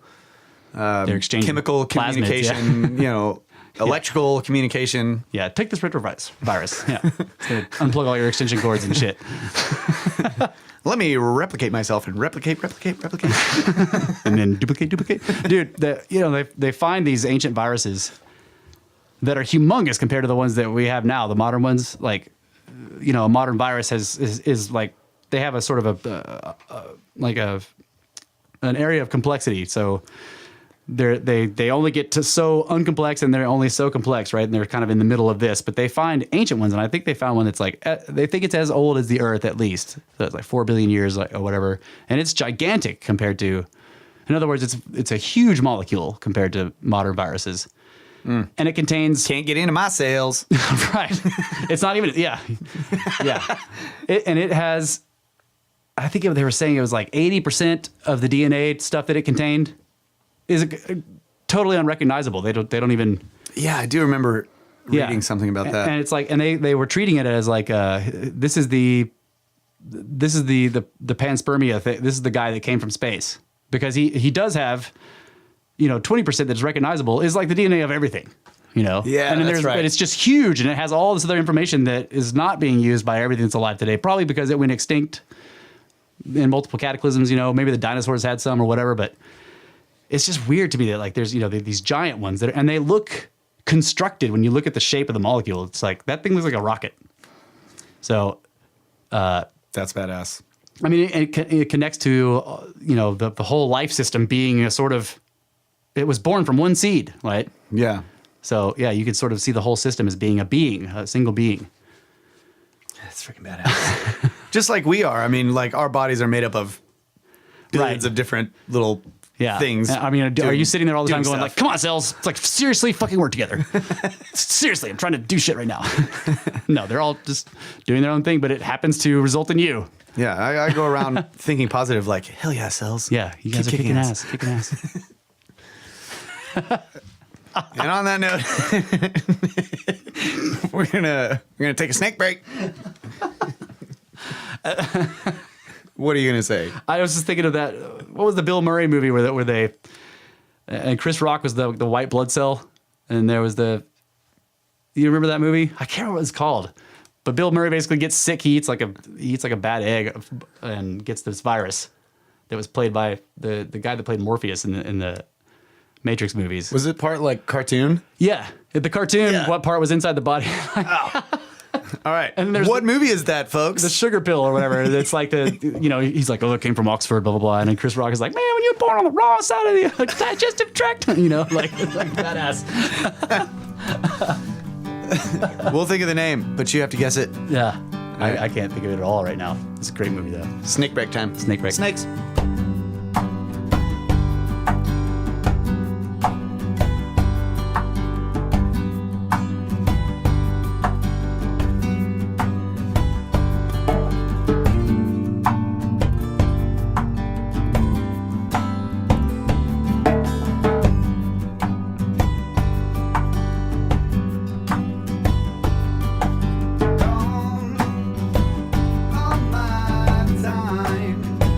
And welcome back, ladies and gentlemen, for the final segment of episode 11. Brothers of the Serpent in our tangent cube of science. Snakes. And snakes. Snake bros. So we are going to really try hard to tie all this stuff together. Go, Kyle. Okay. Detangentization process initiated. All right. So we started out with these Impossiblocks. I think that's where we started. But we're talking about something that then we got onto Baalbek. But whatever, it doesn't matter. Doesn't matter. Impossiblocks. This idea that archaeologists are thinking they drug them around with hempen ropes and all this stuff, and then there's all these legends about how they sang them into place, or they did this crazy, seemingly magical stuff. Right, and the stones walked or whatever. Yeah. So we go to the shamanism and talk about how shamanism never died out. So there must be something to it, and we start pontificating on willpower, the power of positive thinking, and all of these various different things that sort of show the power of the mind over the body. Plus drugs. Yeah, plus drugs. And then Russ had brought up the sports records that keep continually being broken over and over and over, and now what used to be crazy is now normal. And I started thinking, applying that to this idea of a culture that was moving these blocks. Right? We don't see their initial small blocks that they were moving around. We see these huge ones at the foundations, and we're thinking probably of the mind. I think we agree on this, that this was pre-diluvial Yes. construction. Yeah. In other words, before the Great Flood or the end of the last ice age, which we had talked about in previous episodes, roughly about 12,000 years ago, Right. when they were doing all of this megalithic construction. And so I was kind of trying to tie that together, and maybe that was a part of their technology and culture at that time was this sort of mind magic. Right. So the way we're breaking sports records over and over now, with increasing rapidity to where people are doing things that 50 years ago would have been considered just completely and totally impossible. Maybe these guys were on that same kind of track, but with moving large, large stones. Okay. So they were building stuff, and it's obvious that they were all focused on sacred geometry and building things, like the universe or whatever, like they saw the universe, which does seem to, does when you can do it with immense weights that's, I don't know, there's some kind of spiritual thing about going into a building that's built with stuff that you're like, holy crap, that's impossible. Right. There's something spiritual about it. So if they were doing that in the same way that we're doing base jumping or motocross or whatever, they kept breaking their records. So what we're seeing is the very pinnacle of that. Right. These just immensely massive, because they were, it was basically four dudes going down there. That they were able to do with less and less guys, with less and less tools. And it was probably blowing their minds too. They're just like, holy crap. And because you can see that they keep cutting the blocks out bigger. There's all over the world. What's very interesting about it is that the ones that are still in the quarry are always the biggest ones. Right, and we addressed this idea that archaeologists are like, well, yeah, because when they get it there, then they shave it all down to a small. They're like, yeah, so we moved those giant ones over there, but this one's too big. After we get it there, it's too big. Yeah, just put it down. Shave it down. So, if that's the case, and I think Gordon White kind of says this in the way that he's like, so our cult, Western civilization, basically modern civilization, has been using metals.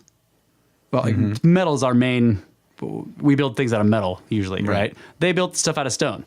We've been building things out of metal and using metal for 1,000 years, 2,000 years.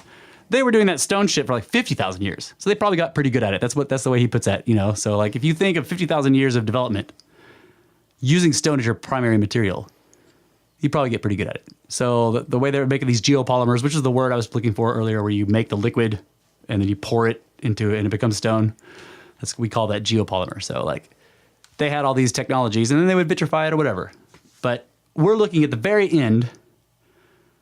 In other words, the pinnacle of their ability to do this. Like they're out there light as a feather, stiff as a board, picking up these gigantic blocks with only 4 people, right? And then the cataclysm comes and they just down tools and drop the blocks all over the world because they're getting killed or they're, you know, this cataclysmic thing. And there they sit. So just like parapsychology research before the World Wars was like at our level or past it in terms of like they're really discovering this spiritual stuff and they're really like, you know, if you look at the way that they were doing it then, they were really getting into it. Like scientists, like accredited, you know, you weren't considered fringe if you went to a mediumship, you know. Yeah. So they were like more advanced in terms of that than we are now. And then the World Wars happened and that just disappears. Like everybody suddenly focuses completely on the material. Like, well, maybe the flood, this massive cataclysmic deluge that was just killing everybody. Maybe that had the same effect on them. Like it wasn't a war, but it was kind of in terms of like death, destruction, and mayhem. Right. Right. So they all like their entire, you know, all over the world, they're suddenly really focused on like, I got to survive. You know, you know, and then once it's over and it's a 1,000-year period, once that's over, they too are looking at these giant blocks and being like, those were the gods. Or that was the golden age. Right. Right. They thought of it as their ancestors, but it was a golden age when their ancestors were badass. Like, so I wonder if we could test this theory by trying to find maybe going back to the sports thing, like looking at sports records prior to the First World War. Oh yeah, and then seeing if one of the like long gaps of time where no one broke that record had to do with a war happening or something.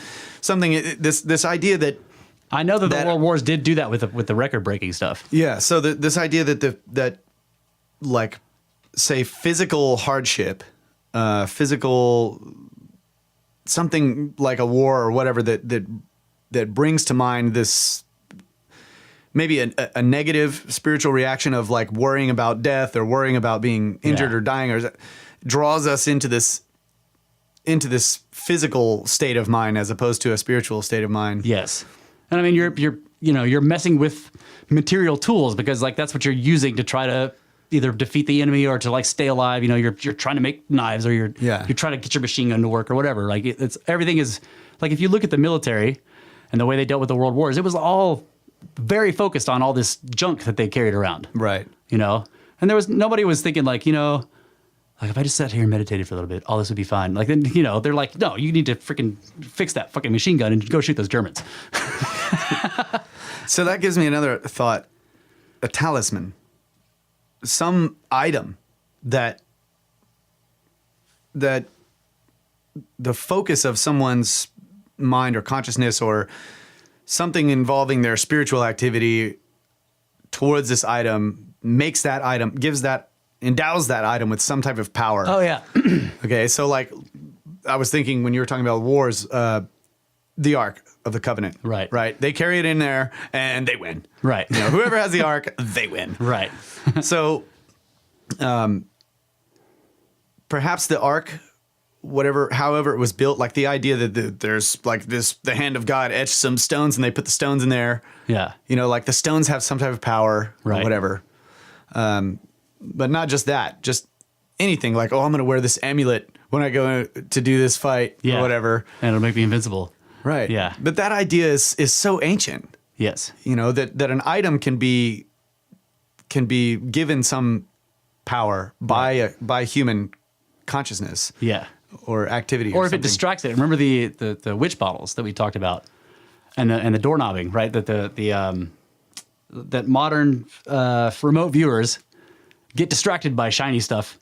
Yeah. And the military called it doorknobbing because the dude got totally focused on what he thought was this gigantic diamond, right? But it was just a crystal doorknob, right? And then you see that all through the ancient world, they've, you know, in archaeological digs, they find, especially in Europe and stuff, they find these things they call witch bottles or whatever, which is a little container, something, and then they would put a bunch of weird stuff into it, put a stopper on it, and bury it beneath the like the lintel of the house, beneath the doorway of the house, so that if anybody was remote viewing, you would get sort of distracted by this weird thing underground with shiny stuff in it. Yeah, dream catchers, right? So, so that's what I'm saying. Like, it could be the dream either way. catcher is not for your dreams; it's for the other things to stay out of your dreams. Right, that's right. I gotta get one of those. You got to make one. Keeps that guy in plaid out of your room. You need to make one, so that true, you know the power of the talisman. That's why they hung little like shiny pieces of shells and stuff in the intersections. Yeah. So with the talisman, doorknobs. It's could be dangerous to say go purchase one, right? Because you don't know what actually was put into it, right? And I was actually told by a buddy of mine, Mahmoud, that. And I may be interpreting this wrong. I'm kind of interpreting it into a broader area than he was talking about, but that you can learn the nature of a talisman by putting it under your pillow. Oh yeah, that's good. And going to sleep, and you will learn about it in your dreams, what it is, what its nature is. And he was talking specifically about stones. That's absorbing knowledge by osmosis, which, by the way, is the name of that movie, Osmosis Jones. Oh yeah, that's tying it all together here. Yeah, see, man, pro. Snake pros. Snake pros. So yeah, and if anybody wants to try this, what he was saying is, Mahmoud was saying is, it's the odd days. So the first day you put it under your pillow, when you go to sleep that night, if you have a dream, pay attention to that one. If it's the second day, an even number, you don't pay attention to it. But you still have to put it under your pillow. You have to keep it under your pillow, right? The third day, don't think you can skip the even days just because you're not going to learn anything that day. Right. The third day is an odd number, so if you have a dream, that's really cool. Yeah. I need to find something to try that with. Yeah. Well, find a talisman. Go buy a dream catcher and put it under your pillow. Okay, well, what is a talisman? Is it just an object that people have imbued power to? Like, is a talisman? And I know I'm going on a tangent here, but is a talisman proactive or reactive?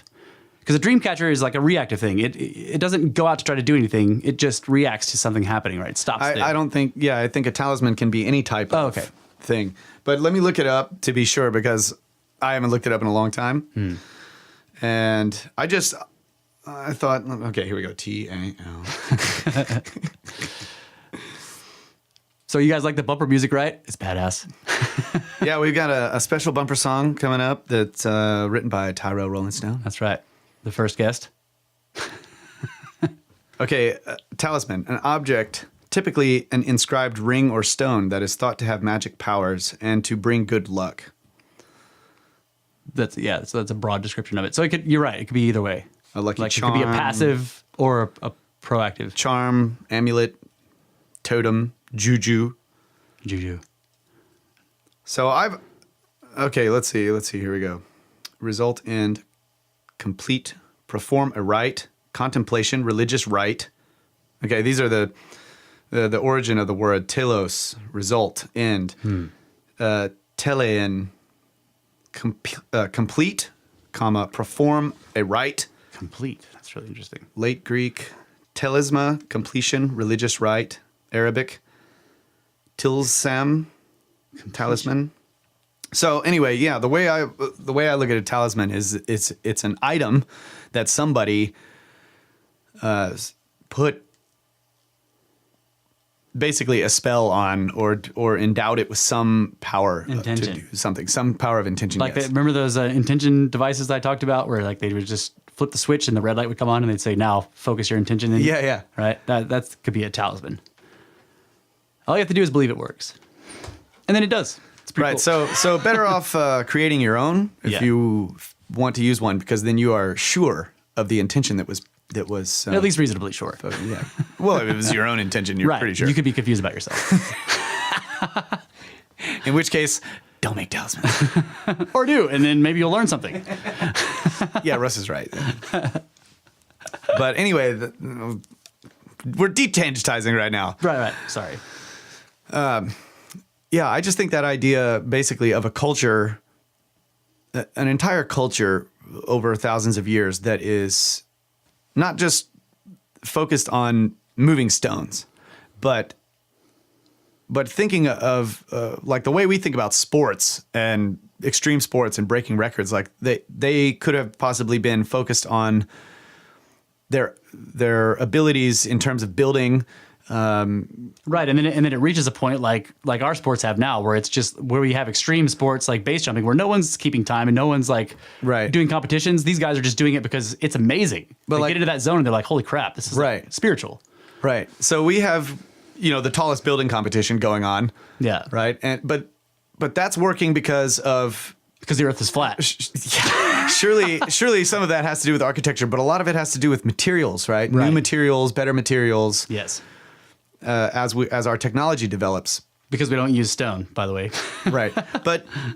But perhaps there is a way to develop better methods of endowing things with intention. Right. Right. And if we try this like shamans have done for thousands of years, right? Yeah. They pass on these abilities, and then the pupils or whatever, the apprentices, initiate, get the knowledge of the elder, and then also develop their own, and so they build on it in that way. Right. It's called generational skills. Like stonemasons have this. Like if you kill off all the stonemasons, it's going to take them hundreds of years to get back to the level they were at when you killed them, because it's you start off with a guy who's never done this before, right? And he learns some things and he passes it on to his apprentice, and then that guy keeps learning things, passes it on, and so eventually you got people that know too many tricks to have learned in one lifetime, but that because they've been carrying it on generationally. Yeah. So shamanism does definitely seem to be like that. Yeah. Which I need to talk about this in some other show, but like that's why it pisses me off that like there are things in our society that seem, they seem aimed at making sure we can't do that in some ways. Yeah, and there's a sort of condescending view from science to religion, right? Yeah. Whereas like all scientists used to be religious. It was like from the religious divinity schools that the first scientists emerged. Right. So, and now there's like, oh my God. And you're just like, dude, like most scientists in history were religious people. You guys are like the exception right now. Yeah. Yeah, but they were done. So it's like, I'm going to try to pay attention to this in myself, like more now that we brought it up in this conversation about moving in and out of more spiritual states of being versus material, because I've definitely noticed that trend like on and off throughout my life, I get to these points where it's like clairvoyance, is just like bam, I can just discern things and all this stuff, that really well, and I feel a definite connection to God or spiritual enlightenment, and then bam, something happens or whatever that draws me out of it or something, and then I'm just like, what? Can't do it. Yesterday I could read minds. Yeah. Today I don't even know. But if I can do that over the period of my life multiple times, then surely a culture can do it. Yeah. Right. And it's always like we're talking about, because a single human life has the same sort of pattern as history. You have long periods where change is very gradual, and then something catastrophic takes place that changes a bunch of shit really quickly.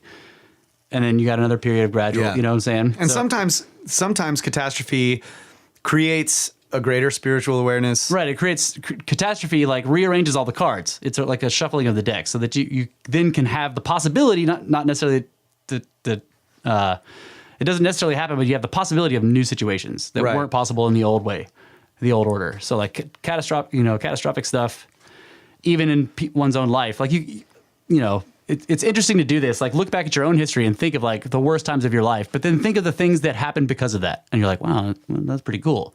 Yeah. Sometimes it doesn't always work out that way, but you can see how like, man, if that really terrible thing hadn't happened to me, I wouldn't have done this and then this and then this. And I wouldn't have wrote this kick-ass song. That's the way I always look at it. It's like, capitalize on that terrible time. And it's, this seems really cool that like once you start to get all these symbols and sort of begin to glean an understanding of it, you can like completely be like a hipster in your writing because you totally write stuff that you don't even know you're writing. Like it's you're like, I wrote that and I didn't even know that it was there. I wrote that before it was cool. Yeah. But no one even knew about it to know if it was cool or not. Did you tell the hipster joke? Who told the hipster I told you the hipster joke, yeah. Did you tell it on the air? No, I didn't. And tell us the hipster joke. All right. Like, why did the hipster burn his tongue?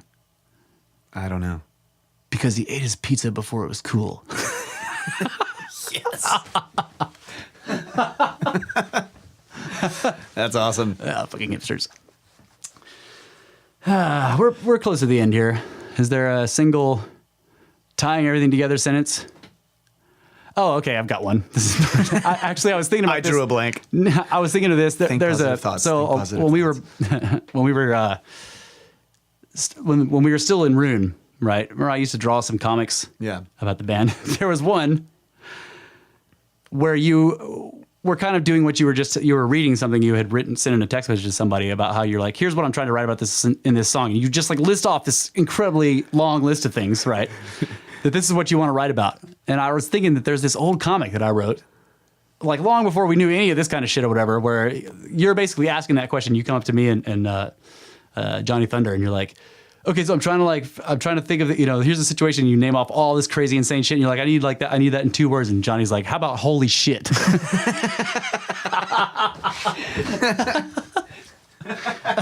Yeah. That was my favorite comic that I ever did out of all the Rune comics. And here you are actually doing it. I mean, you're not using holy shit, but like I was thinking that when you were reading all those things, I was like, holy shit. He's talking about a new song working on right now, having to do with a whole bunch of esoteric stuff, yeah. shit. Yeah. So I'm trying to like. He's like fit it listing into- all the stuff in there, and it's like, the song is very few words, but when he's reading off all the topics that are in there, and he's right, they're all in there. I was like, that's holy shit. That's cool. So that explains everything, baby, ladies and gentlemen. Holy shit. Thanks for listening to our Holy Shit podcast number 11. Holy shit. 1. 1. 1 is the number of snakes. Because Just one. just 1. Yeah. How many fingers you got, Snake? 1. All right, so give him the rundown. So yeah, you can contact us through email at brothersoftheserpent@gmail.com. You can go to the blog, which is getting better, has pictures, and this show will have pictures of snakes. Picture didn't happen. That's right. Yeah. So you can go to there. It's brothersoftheserpent.blogspot.com. And thanks to Laura for the intro. Thanks to Smith Sonic Studios for trying to support us right at the very beginning, even though it didn't work. +4. Thanks to Tyrell Rolling Stone for the outro bumper. That's right. Yeah. AWAX Productions, Aethrum Studios, DJ AWAX. That's me. But thanks to everybody who's supporting us in this endeavor too. Everybody who's listening, all of our friends. We have 44 followers. Whoa. Wait, is it really 44? That's 11 +4 times 4. 11 times 4. Good night, ladies and gentlemen. Get back to work. Adamu. Tell our friends and family and snakes about us That's right. so we can grow. Spread the podcast around. Snakes.